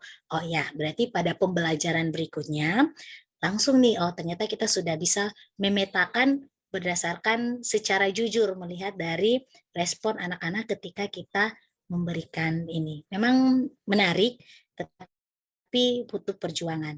Tetapi begini intinya adalah paling susahnya di awal kok. Kalau kita sudah pegang konsepnya, sudah menyiapkan medianya, itu bisa berlaku 2-3 tahun. Kecuali ya ada seperti kita membuat RPP ya, paling susahnya buatnya cuma di awal, tapi 2-3 tahun ke depan bisa kita gunakan. Bisa digunakan lagi. Iya, kira-kira seperti Artinya ada pengalaman empiris ya yang melandasi ketika Ibu akan memperbaiki di tahun mendatang. Jadi sudah nyaman di tahun berikutnya ya Bu, atau bahkan di semester berikutnya udah punya pola-pola begitu ya Bu Dian ya. Iya. Apalagi kalau peserta didik yang kita dapat itu terus kita pegang berjenjang kan ceritanya. Yang bagus emang seperti itu. Iya. Ngikutin. pandu Ikut terus, kita naik ya, ngikutin. ikut naik Iya, level. Baik ya. Mm-mm. Ikut naik Iya. level. Jadi Keren. kurikulum mereka nih sebenarnya memudahkan tugas Iya. kita sebagai guru. Artinya apa yang kita sampaikan kepada anak itu pasti akan bermanfaat untuk anak tersebut. Jadi ya tujuan akhir kalau bicara filosofi dari kurikulum mereka itu kan pembelajaran yang mencapai keselamatan dan kebahagiaan. Wah, Kira-kira Nah. seperti itu. Wah, luar biasa. Itu mendalam sekali ya. Iya. Mencapai kebahagiaan. Jadi kalau Kebahagiaan. belajar harus bahagia. Wah, ini. Seperti malam Iya. ini mudah-mudahan bahagia ya. Sudah Bahagia. tembus Bahagia episode bisa bertemu ke-200. kembali. Iya, Iya. ini. Iya. Wah, kasih jempol nih buat Pak Agus Oke, dan Bu oke. Dian ya, Bu Oke, Saryana tadi. makasih. Ya, Luar mungkin biasa. ada tanggapan dari Bapak Ibu yang lain Silakan, dari Bapak yang Ibu ada yang disampaikan ingin Bu Dian. menanggapi? Dipersilakan. Monggo. Ya, boleh raise hand, boleh Ya, membuka mic, ini silakan. luar Boleh. biasa. Malam ini tembus 201. Tembus 201. Wow. Dalmatian. Wow. Dipersilakan Bapak Ibu. Karena saya Ya, silakan. Oh iya, dari tuh dari Bu Ibu Budi. Budi. Monggo, Bu. Keren. Ada Bu Ariana, Pak. Bu Hari ini Ariana raise juga. hand. Ya, Bu Silakan. Ariana monggo silakan ikut bergabung. Siapa yang Terima kasih Ibu. Mohon maaf ini saya on off kamera ya. monggo nggak apa-apa. Nggak apa-apa. Silakan monggo. Oke, tadi saya sedikit mendengar penjelasan Bu Dian mengenai diferensiasi gitu ya. Karena itu kan sebenarnya pola yang diterapkan pada saat kita mengikuti guru penggerak ya gitu ya. Karena kebetulan Ya. saya juga guru penggerak angkatan ke-5 DKI Jakarta dari SMA Negeri Wow. 103. Dari mana, Bu? SMA Negeri 103 Ibu izin. Oh, 103 GP ya, Bu. Berarti udah selesai ya angkatan 5 Sudah siap saya. jadi kepala sekolah dan pengawas Aduh, sekolah Ibu. ini. Enggak, Ibu. Jadi terkait dengan diferensiasi itu benar sih adanya konten, proses dan produk. Cuman pada saat kita melaksanakan proses, kita kan harus memetakan anak dalam 3 gaya belajar ya. Ada yang kinestetik, audio, ada yang visual. Nah, ini saya mau nanya nih pengalaman dari Bu Dian sendiri. Pada saat kita membagi itu kan ada anak yang kinestetik yang banyak bergerak. Dengan porsi anak yang 36, kita harus membaginya. Bagaimana cara Bu Dian mengantisipasi supaya kelas jangan ribut tetapi proses pembelajaran tetap berjalan. Nah, ini triknya itu gimana? Karena saya pernah sih buat seperti itu. Pada Iya, saat iya. beberapa materi itu ada nih anak yang kinestetik ini jadinya riuh dia karena dia kan harus melakukan aktivitas. Sementara anak yang audio dia kan harus tekun mendengarkan, apalagi yang visual. Nih, bagaimana nih pengalaman Bapak Ibu pada saat melaksanakan proses pembelajaran seperti itu? Nah, kemudian saya sedikit berbagi pengalaman mengenai teknik mindfulness itu memang sebenarnya pernah saya laksanakan dan ternyata berhasil alhamdulillah. Keren. Apalagi pada saat mata pelajaran kimia itu kan di jam akhir yang Iya. anak-anak sudah lelah sebelumnya mata pelajaran fisika itu saya terapkan dengan teknik mindfulness di mana anak-anak berhenti sejenak tanpa melakukan aktivitas, mereka tenang, mendengarkan musik, kemudian mereka kembali rileks. Artinya setelah itu saya tanyakan apa yang kamu rasakan. Saya lebih rileks, Bu. Nah, disitulah saya mau masukkan tujuan pembelajaran kita apa. Nah, kemudian di sela-sela jenuh anak, saya mainkan dengan ice breaking. Itu gunanya untuk apa? Supaya anak tadi yang tadi, wah, kembali lagi dia. Memang sih benar, seperti kayak anak kecil ya, tapi itu ada efek positif yang bagus bagi anak-anak. Pada saat di akhir pembelajaran, saya minta umpan balik atau refleksi dari anak-anak, Ibu kalau bisa pakai ice breaking lagi deh Bu, kami nggak jenuh dengan 4 jam pelajaran Ibu, gitu. Seperti itu. Jadi Iya, itu Bu. saja dari saya. Betul. Saya Terima mau ini mau tanya tuh gimana tuh caranya, triknya Iya. biar kelas tidak riuh dengan gaya belajar yang berbeda. Terima Iya. kasih.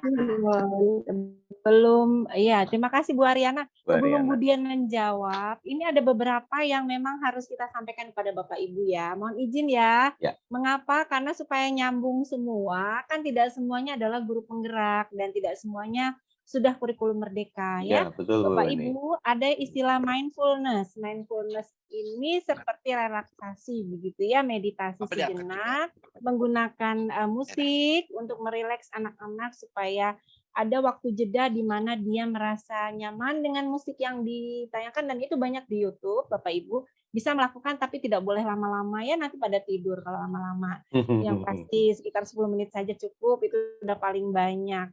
Lalu tadi Bu Ariana juga menyampaikan gimana kalau kelasnya tadi rame begitu ya. Kemudian supaya menggembirakan anak-anak diberikan ice breaking. Bapak Ibu jangan lupa ice breaking itu bermain, ice breaking. Nah, bermain itu istilahnya kembali kepada masa-masa di mana kita bermain. Sebenarnya Bapak Ibu sering main juga kalau ikut yang namanya apa itu kalau kita aduh kok saya jadi lupa ya, Pak Agus bantu dong. Kalau Outbound. kita itu outbound, nah itu Outbound. kan main ya. Itu Mhm. main Bapak Ibu kayak anak kecil juga lari-lari kan ya. Jadi yang namanya mainan jangan lupa itu tetap seperti anak-anak. Karena kembali kepada masa gembira kita. Ya, lanjut Bu Dian silakan. Ya, terima kasih Bu Betul sekali, Heni. Bu Ariana, memang ribet juga ya kalau misalnya dalam kelas tuh harus ada 3. Mungkin yang pertama yang bisa dicoba kan di awalnya pasti sudah ada budaya positif ya, ada kesepakatan kelas yang dibangun, dan kesepakatan kelas itu kan lahirnya juga dari siswa. Nah, terus yang kedua, diferensiasi proses itu pembelajaran mungkin kita bisa sedikit modifikasi dengan tidak hanya berlangsung di dalam kelas. Nah, anak-anak yang misalnya dengan kinestetik dan materinya pas, itu kita bisa kelompokkan mereka, kemudian bolehlah dikasih misalnya mereka menyelesaikan pekerjaannya mereka, jika dirasa cukup ini bisa dikasih mereka bermain atau belajarnya tidak di dalam kelas. Misalnya bisa di lingkungan sekolah, tetapi mereka menyelesaikan tugasnya mereka di bawah pengawasan guru. Memang itu agak sedikit seperti apa ya, kita tentu harus mantaunya itu harus ekstra tentunya, tetapi kembali lagi ada budaya positif tadi yang sudah kita coba terapkan tadi di awal melalui kesepakatan kelas itu. Tapi memang kalau tiga-tiganya ada itu tantangan tersendiri, jadi jalan keluarnya yang satu ya yang kinestetik itu kita bisa desain supaya mereka bisa menyelesaikan di akhir. Nanti kalau misalnya kita pakai model ya, pakai model pada saat mereka harus mempresentasikannya misalnya, nah itu baru mereka bisa kita kembalikan ke dalam kelas untuk mempresentasikan. Sementara pada saat sintak yang mengharuskan mereka sudah langsung menyelesaikan berdasarkan belajar, itu bisa dikondisikan seperti yang saya sampaikan tadi. Semoga bisa ya, bisa dicoba, semoga berhasil dan bisa membantu. Jadi itu tantangan juga kalau misalnya ada yang kinestetik. Tapi kalau dikasih mereka untuk ada di lingkungan sekolah yang nyaman tempatnya mereka belajar, pasti bisa. Sehingga yang videonya tetap yang video, terus yang audionya kan pasti pakai earphone ya. Nanti mungkin volumenya bisa diperbesar atau seperti itu.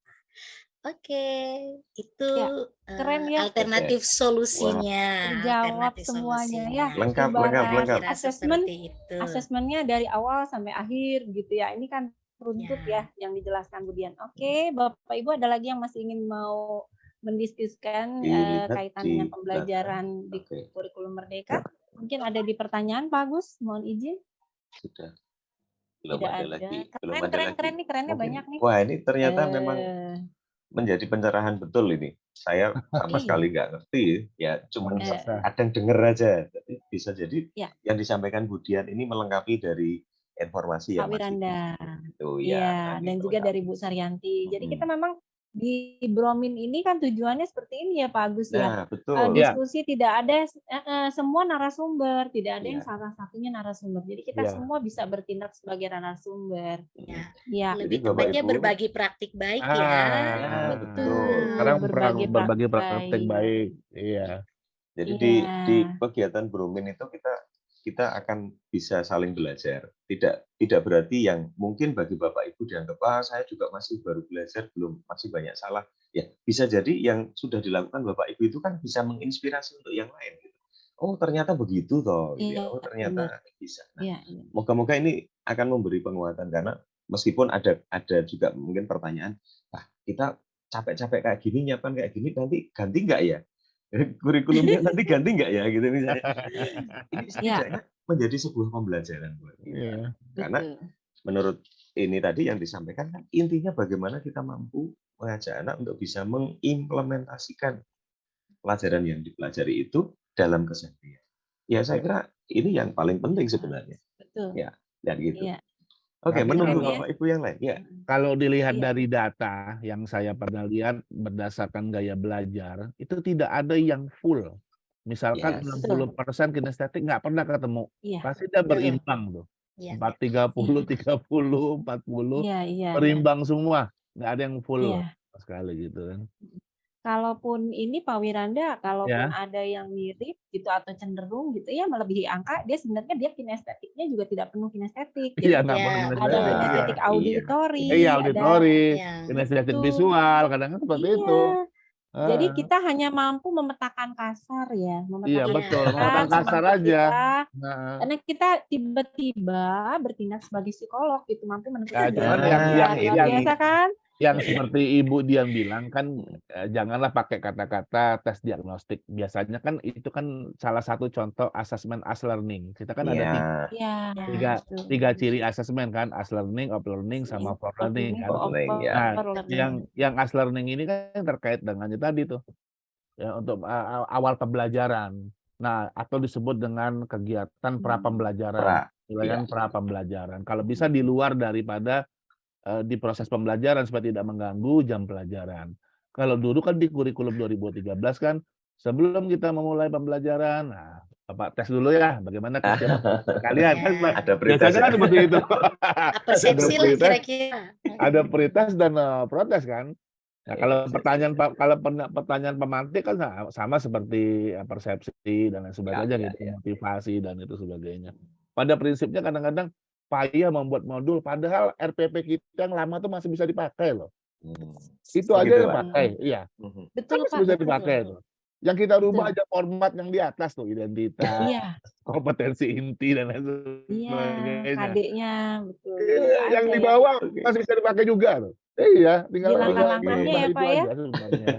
Berarti langkah-langkah pembelajarannya Semua Masih. sama. Iya. Betul, Pak. Betul, Pak Format itu Wiranda. aja berubah. Ini sama. Iya. Sama Ada kayak yang Jadi, raise hand. jadi kita sama ya. ya, mohon izin Iya, sama Bu kayak Dian, kita kalau silakan. kalau kalau SMK itu di struktur kurikulumnya itu kan ada sedikit perubahan tuh. Kalau yang Ya. misalnya di K13 contohnya di bidang keahlian itu kan sudah disusun tuh struktur mata pelajarannya tuh ini. Sementara kalau di kurikulum Merdeka itu kan cuman dikasih JP-nya saja, jam pembelajaran untuk Iya. bidang keahliannya. Sedangkan untuk mapelnya, elemennya itu sendiri tuh itu kita yang menentukan sendiri. Nah, dari mana nih kita ambil ya? Dari K13 tentunya kan tinggal materi esensialnya. Esensialnya Jadi ambil tidak ada ya. yang Benar. tidak ada yang berubah sebenarnya. Tidak ada yang berubah. Betul. Model pembelajarannya itu juga. Iya. Itu juga semua udah ada. Artinya sepertinya gini ya, setiap kita kan memang di ujung tombak ya sebagai pembimbing atau leadernya anak-anak. Jadi kita harus punya apa itu namanya, ketahan malangan tinggi terhadap setiap perubahan kurikulum ya. Satu lagi nih Bu Eni yang paling Iya. utama antara korelasi perguruan tinggi dengan sekolah. Iya. Nah, kalau perguruan tinggi pasti yang diminta nilai untuk undangan. Iya. SNBP pasti nilai yang diminta. SNMPT. Nah, Betul. kita yang kurikulum baru, yang kurikulum Merdeka, kita kan udah pakai KKTP. KKTP ini kan Iya. sebaiknya menggunakan deskripsi. Iya. Tapi bisa juga kita gunakan rank nilai kan, rank nilai, Iya. rank nilai dan dibuat deskripsinya. Nah, rank nilainya Iya. kan bergantung kepada sekolah masing-masing. Ada yang deskripsinya 3, ada yang deskripsinya 4, bahkan ada yang deskripsinya 5. Nah, kadang-kadang dengan kurikulum baru ini kita lebih banyak kecenderungannya berdasarkan deskripsi dan nilai-nilai tertentu. Sedangkan dari pihak SNBP pasti dia minta nilai yang tertinggi. Kan gitu kan? Pasti nilai yang diminta. Kita tidak melihat apanya tuh, kita tidak melihat Tidak melihat apa tuh, deskripsi. Pasti nilai yang diminta. Iya. Di situ perlu Betul. kehati-hatian dari kita masing-masing guru atau Bapak Ibu wakil kurikulum, biasanya itu perlu kehati-hatian di situ. Karena ketika disaring kita nilainya jauh di bawah rata-rata, maka kita tidak akan masuk lolos saringan tersebut. Kita akan keluar dari itu. Nah, itu Iya. makanya di situ ada analisis KKTP. Nah, analisis KKTP ini diambil setelah kenaikan kelas. Iya. Nah, kita lihat nilainya nih. Kadang-kadang kita, kalau dulu kan KKM. Kalau KKM itu main tebak-tebak aja. Di kelas 11 kita KKM-nya ini ya. Di kelas 12 KKM-nya ini, itu salah sebenarnya. Ini yang selama ini kita kerjakan di beberapa sekolah, bahkan hampir sekolah yang ada di Indonesia. Pokoknya KKM untuk kelas 10 70, untuk KKM kelas 11 75, untuk KKM kelas 12 80. Ada yang mematok seperti itu. Nah, itu kadang-kadang kesalahan-kesalahan kita dalam menentukan KKM, kalau ini kan KKTP kan, KKTP itu harus jelas juga tuh dalam menentukan keberlangsungan anak melanjutkan perguruan tinggi melalui SNBP. Nah, itu penting karena berapa banyak siswa yang akan diterima itu bergantung kepada itu tadi. Salah satunya itu tadi. Nah, itu jangan sampai kita nanti jauh menurun ya yang diterima SNBP terkait tentang KKTP. Kalau saya dulu seperti ini, yang kelas 10 kan berdasarkan nilai anak yang kita terima dari hasil ujian tes masuk pertama kali, nah itu kita ambil. Misal IPA, berarti kimia, fisika, biologi, dan seterusnya. Nah, kalau di kelas 11, saya minta guru kimia. Bisa guru kimianya di kelas 1 itu, di kelas 10 itu ada 3 orang. Nanti rata-ratakan berapa nilai kimianya. Kalau nilai kimianya 78 rata-rata, berarti KKM untuk kimia kelas 11, 78. 78. Oke. Ya, seperti itu. Kalau dulu kan enggak. Kita patok aja ya, kelas 11, 75. Nah, sebenarnya analisis seperti itu yang perlu kita tetapkan. Kaji ya. Iya. Kemudian di KKTP kalau bisa seperti itu juga, walaupun dia pakai rank, pasti kan nilai itu ada kan. Nilai itu ada kan, nilainya kan bulat 1 tuh kan. Nilainya bulat. Nah, kalau di kelas fase E itu nilai kimia, fisika, biologi itu digabung. Jadi IPA. Betul. Bukan dipisah-pisah. Tapi dalam penentuan untuk apa nanti harus kita bisa juga karena pemilihan jurusan itu dasarnya adalah nilai kimia, nilai fisika kan untuk menentukan di mana dia akan memilih minat anak dalam jurusan tersebut. Iya, peminatan. Kalau kedokteran kan antara kimia dengan biologi kan seperti itu kan. Ya. Mungkin itu tambahan. Berarti emang agak memusingkan juga ya. Artinya ketika anak mulai melakukan pemilihan mata pelajaran peminatan, dia harus tahu nilai asli dia, kimianya berapa, fisikanya berapa, biologinya di situ. berapa. Makanya itu tugas wakil kurikulum melihat itu. Jadi wakil kurikulumnya harus jeli nih. Oleh karena itu jangan satu standar penilaian saja yang diberikan sebagai dasar kemampuan anak. Jadi ada satu penilaian lagi yang menggambarkan anak terpisah-pisah di dalam penilaiannya. Ada yang raise hand Ibu Alivia. Ada yang raise hand Ibu Alivia. Dari tadi nih. Ada dari Biak ini Pak, dari jauh nih. Yuk kita dengarkan. Ibu, dari Biak, Bu. monggo Ibu. Iya, Assalamualaikum, selamat malam. Waalaikumsalam. Selamat malam. Saya mau ini aja ya. Kebetulan sekolah saya kan juga baru tahun pertama ini kelas 10-nya, jadi baru mau masuk ke fase F ini ya. Saya mungkin agak ini minta sharing dari Ibu Heni, Pak Wiranda, dan teman-teman terkait proyek ya. Baik. Maksudnya gini, mungkin apakah persepsi terhadap proyek tadi ya yang seperti disampaikan Pak Wiranda di awal itu ya. Karena kan di struktur kurikulum yang saya tahu kan 2 jam untuk pembelajaran dan 1 jam untuk proyek gitu ya. Jadi 3 jam itu kan sudah include project. Nah, ini yang kemudian jadi di sekolah kami itu kan menerjemahkannya akhirnya pembelajaran di kelas itu 2 jam, kemudian 1 jamnya untuk project P5 gitu. Sementara tadi itu ada informasi bahwa 3 jam itu include project, tapi project PBL dalam pembelajaran ya, artinya proyek yang terkait tema pembelajaran, bukan proyek P5 gitu.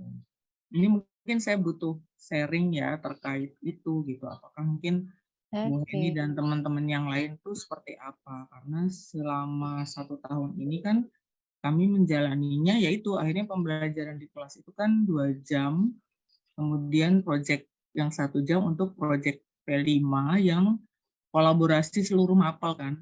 P5 itu artinya kan tidak spesifik di satu mapel gitu. Nah, kalau kemudian tetap 3 jam pembelajaran include project materi atau project mapel, terus P5-nya itu dilaksanakannya kapan Kapan gitu gitu. kalau teman-teman Ya. yang lain. Karena kan Oke. kami sekolah 5 hari gitu misalnya. Iya, sama. Gitu atau gimana? Iya. Jadi kita sharing aja ya Bu ya. Kalau yang tadi disampaikan Pak Wiranda, ya, disampaikan Pak Wiranda itu untuk 2 jam itu kan JP pelajaran dan 1 jamnya sebenarnya adalah proyek mata pelajaran Bu. Itu sangat berbeda dengan proyek profil Pancasila begitu ya. Jadi kita tetap menaruh jam kimia itu 3 jam pelajaran di setiap penampilan dan kalau bisa tidak dipisah supaya semua terintegrasi menjadi 3 JP secara utuh. Nah, kemudian di manakah letak profil pelajaran Pancasilanya proyeknya ini? Di sana kan ada 7 tema ya. 7 tema ini berbeda, Bu. Nanti Pak Wiranda akan tambahkan. 7 tema ini berbeda, ada Bhinneka Tunggal Ika, ada kearifan lokal, kemudian lain-lain begitu ya. Kalau di pengetahuan kita, di sharing kami 1 tahun ini kita buat blog. Jadi si proyek ini kita 1 hari di hari Jumat ditambah 2 jam terakhir di hari Kamis dan sisanya adalah menggunakan daring. Jadi gurunya dengan siswa berkomunikasi. Lalu di kelas dibuat kelompok. Kami membuatnya menjadi 9, 1 kelas itu 9 kelompok. Dengan pembimbing kelompok, 1 kelompok itu 2 pembimbing. Nah, itu di-sharing ke beberapa guru. Dan memang yang dibahas 1, misalnya kita mau bicara tentang kearifan lokal. Indikator dari kearifan lokal itu sendiri apa? Karena kami di Jakarta, maka yang kita gali adalah budaya Betawi. Baik dari makanan, rumah adat, kesenian, kemudian juga pakaian, dan lain sebagainya. Sehingga terbentuk suatu lembar kerja di mana anak nanti bisa mengisi. Kalau dulu kan penampilan produk dan seterusnya ya. Kalau sekarang boleh menggunakan lembar kerja. Nah, ada lembar kerja yang dibuat. Nah, ini dirancang oleh si koordinator proyek. Jadi kita kalau 8 kelas itu bisa 3 orang menjadi koordinator proyek. Itu terkait dengan jam pelajaran, jam mata pelajaran yang bisa dijadikan tambahan di dalam dia dapodik gitu ya. Ini kaitannya dengan hal tersebut kita berunding nih koordinator proyek di dalam suatu tim inti yang disebut dengan nama tim kurikulum merdeka. Kita buat satu tim, ada ketua dan seterusnya sampai koordinator dan pembimbing. Ya, 1 kelas dinilai 2 JP. Benar kata Pak Jul, betul. 2 JP. Jadi kalau maksimalnya hanya boleh 3 kelas ya. Hanya maksimal 6 JP yang diizinkan di dalam Dapodik. Nah, ini lumayan buat nambah JP-nya guru ya. Lalu ngapain aja sih anak-anak pada saat proyek? Banyak hal yang mereka lakukan. Di antaranya ketika pertama kita buat timeline atau lini masa mereka mengapain. Kebetulan di dalam 1 semester ada yang 2 proyek, ada yang 1 proyek. Tergantung dari pencapaian yang kita mampu lakukan sama anak. Dan terakhir, di akhir semester mereka melakukan pameran proyek. Nah, kita nggak sebutnya proyek ya, proyek, karena kalimat dari Dinas Pendidikan dan kementerian yang terkait menyatakan proyek. Ada bedanya saya lupa tuh, ada proyek, ada proyek. Kemarin sempat dengar agak sedikit lupa. Sharing ini bisa saja ya Bapak Ibu, kita berbeda-beda sekolah memang akan berbeda. Kita melihat situasi sekolah kita, jadi kita tidak bisa menyamakan. Sekolah A bisa jadi berbeda dengan sekolah B. Kita lihat semuanya, kondisi anak, SDM, sarana prasarana, dan juga kemampuan kita menyerap bagaimana kurikulum tadi hadir di sekolah kita. Karena kan kita selalu belajar. Ya, jadi jangan takut salah. Jadi tidak ada yang salah sebenarnya. Yang ada ketika anak tidak bisa diberi nilai di raport. Nah, itu salah berarti. Oke, silahkan dilanjut. Mohon maaf Bu, berarti kan ini ya, jadi berarti enggak, karena kan yang tadi karena terkait saya melihat, ya maksudnya karena hasil kami dari tim Merdeka waktu di awal baru akan melaksanakan itu kan persepsi karena tadi ya, karena 2 jam dan 1 jam proyek itu gitu loh. Jadi persepsi di awal kan jadinya seperti itu bahwa 2 jam pelajaran untuk pembelajaran tadi ya, kurikulernya itu, kemudian ditambah dengan 1 jam proyek P5. Nah, itu mungkin yang Bukan jadi itu. persepsi di awal itu. Iya, Sehingga nggak akhirnya kan apa-apa, Bu. pelaksanaannya jadi gitu. Apakah kemudian kalau 3 jam belajar tambah proyek, kayak kami juga melaksanakannya di hari Jumat. Hari Jumat itu full project, kemudian hari Kamis di setelah jam keempat ya, berarti jam. Iya, betul.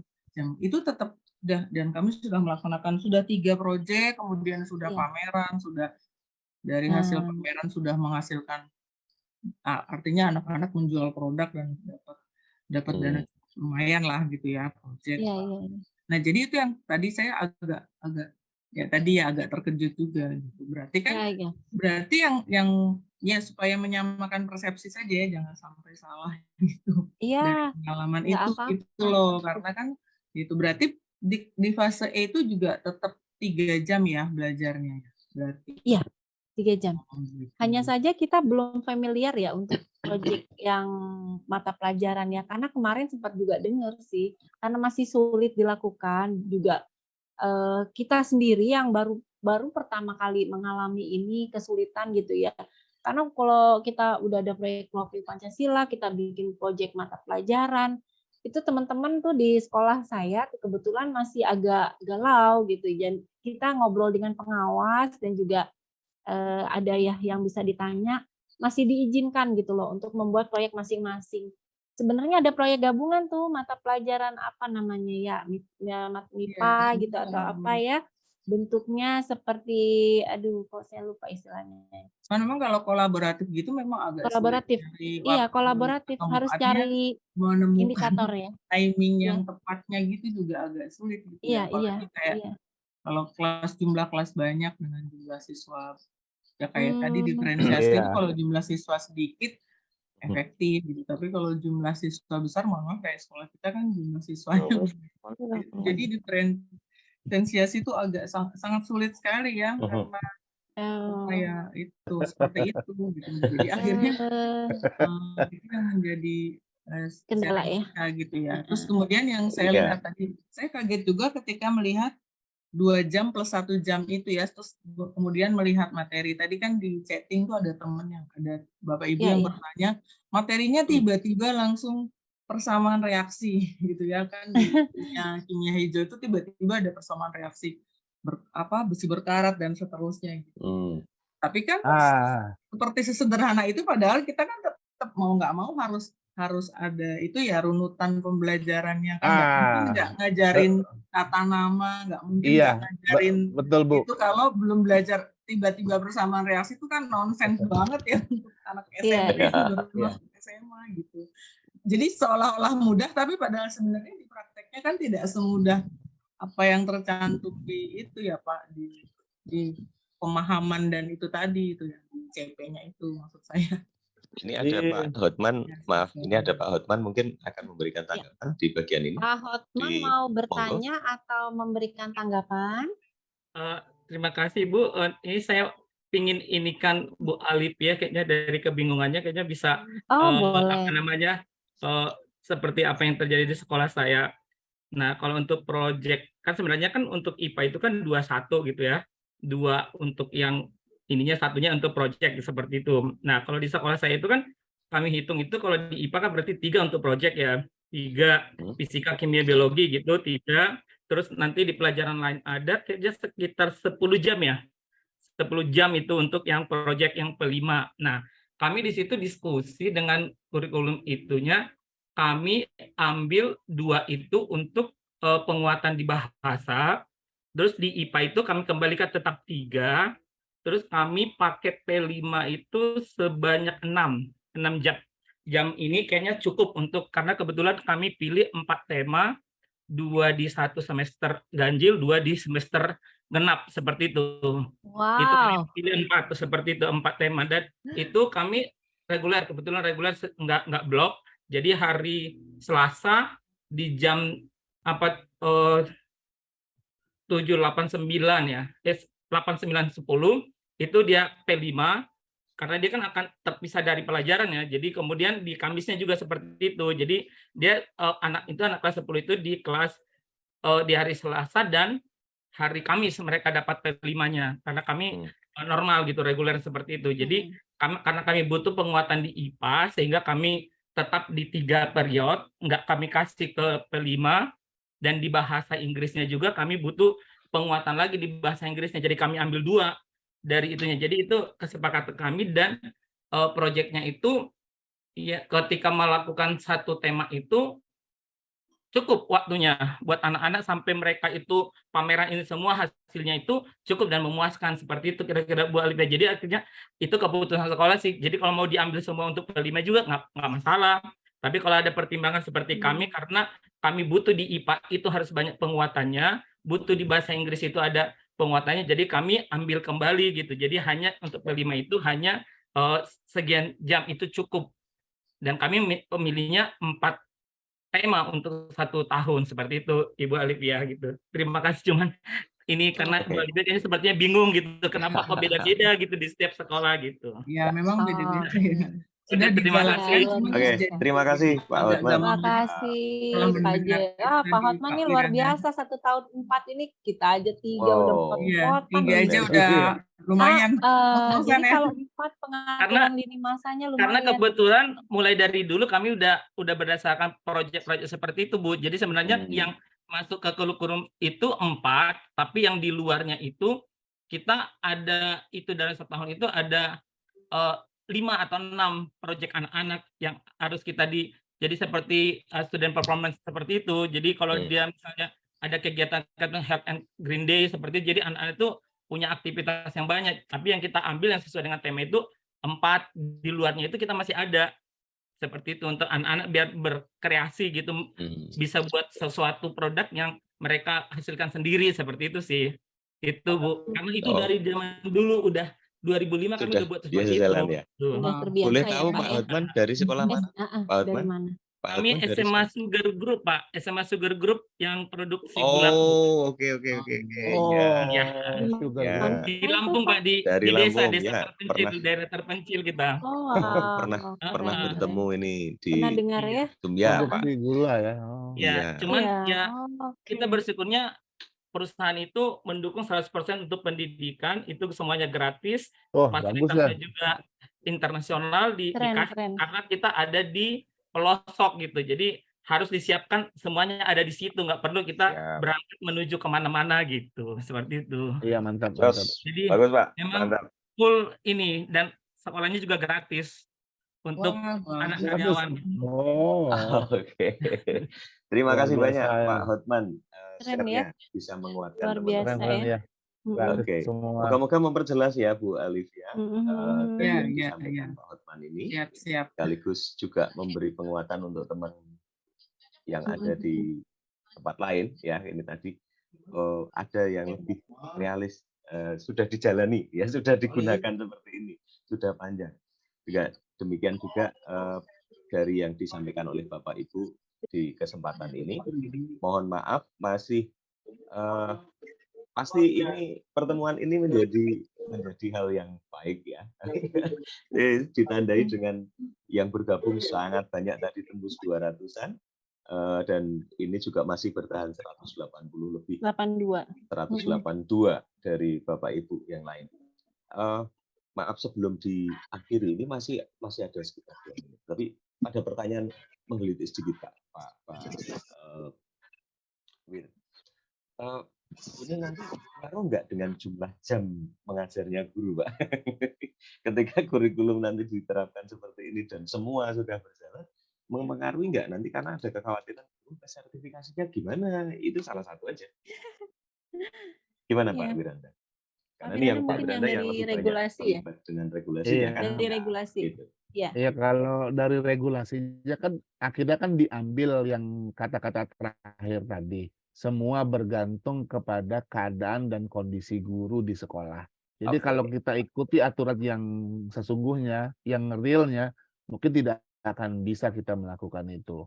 Karena pilihan-pilihan anak tadi kan tidak semuanya penuh kan. Masa guru yang fisika cuma 1 kelas saja, kan nggak mungkin. Guru fisika ada 2 atau 3 orang, itu nggak mungkin.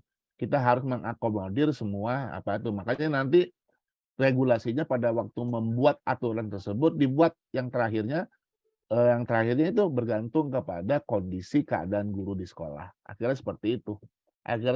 Kita mengikuti itu. Oke. Emang tidak bisa dipungkiri tuh Pak Agus. Kalau Ya. kita ikuti alur tersebut, maka akhirnya seperti itu. Makanya yang seperti Pak Jai bilang, pelan-pelan aja ngomongnya. Iya betul. Kita ngalir ya. Oke. Ngalir terus bagaimana memenuhi jam. Ini memang tugas berat dari wakil kurikulum itu ya memang. Oh Bagaimana tentunya menjadi tanggung menyenangkan. jawab bersama Iya. dalam Betul itu. ya dalam Mainnya kelembagaan main halus sekolah saja, ya. main halus. Ya, main halus aja itu jadinya. Oke, baik Bapak Ibu.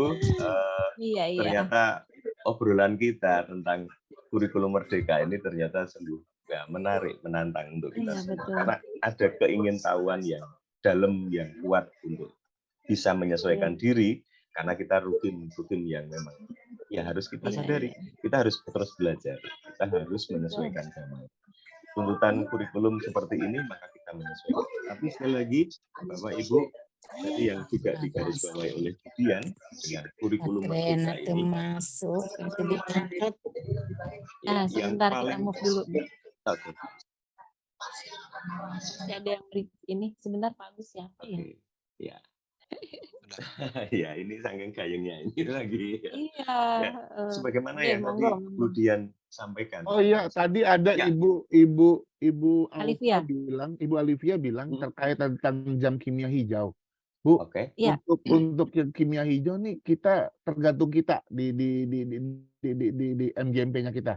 Kalau saya kimia hijau saya pindahkan ke terakhir rencana di semester 2 ya. Udah ada bukunya Bu yang dikeluarkan oleh Ibu Arita. Kalau Ibu udah Bu lihat Arita ya. Arita ya, yang Bu Megadumani. Arita Ya. itu Medomani itu dia di akhir tuh kimia hijaunya tuh saya lihat. Pak Wiranda, Di- ngomong-ngomong di Jakarta sudah dapat di mana kok saya belum terdengar nih SK-nya? belum masih di Padang. Beliau ini sudah mulai menjadi warga Jakarta nih kayaknya. Iya. Undangan Udah nih masuk ya. warga Jakarta. Iya, Terhitung welcome to Jakarta.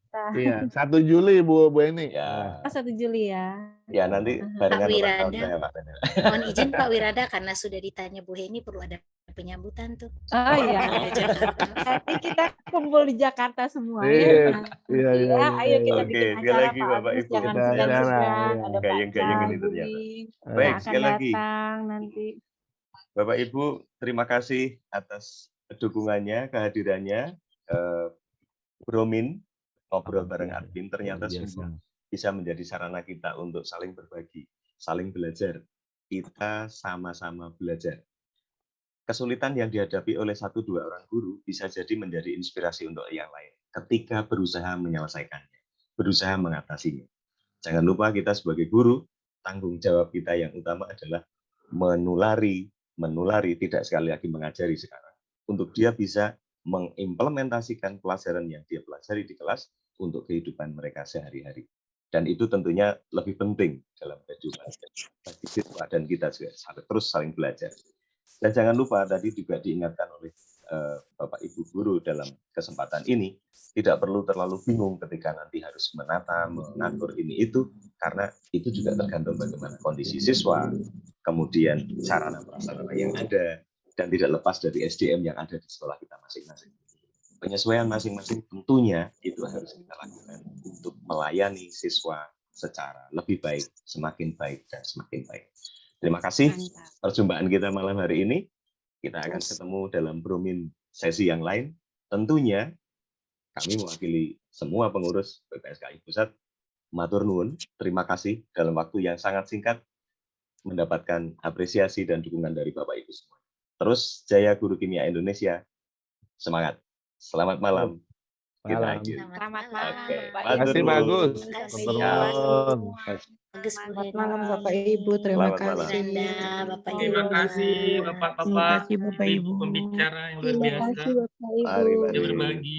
Terima kasih Bapak Ibu. Ketemu lagi di Terima Bromin kasih selanjutnya. Bapak Ibu. Sampai ketemu lagi. Assalamualaikum. Waalaikumsalam. Dari Palangkaraya. Ya, terima kasih Bapak Terima Ibu. kasih Bapak Ibu admin, Terima kasih. sangat menginspirasi dan nambah Pak ilmu. Pak Sehat Solihin. selalu Bapak Ibu. Apa kabar Pak Solihin? Oh, ada Pak Dari Solihin tadi. Situbondo. Baikin ya. Malam, Pak Pak Itu Bodo. Ikin. Pak Solihin, apa mana Pak Solihin? kabar? Iya, Bu. Mana itu? Iya, Pak. Ayo Hai dong, Kak mana nih? Solihin. Mana ini? Kamu nggak ketemu. Rioni.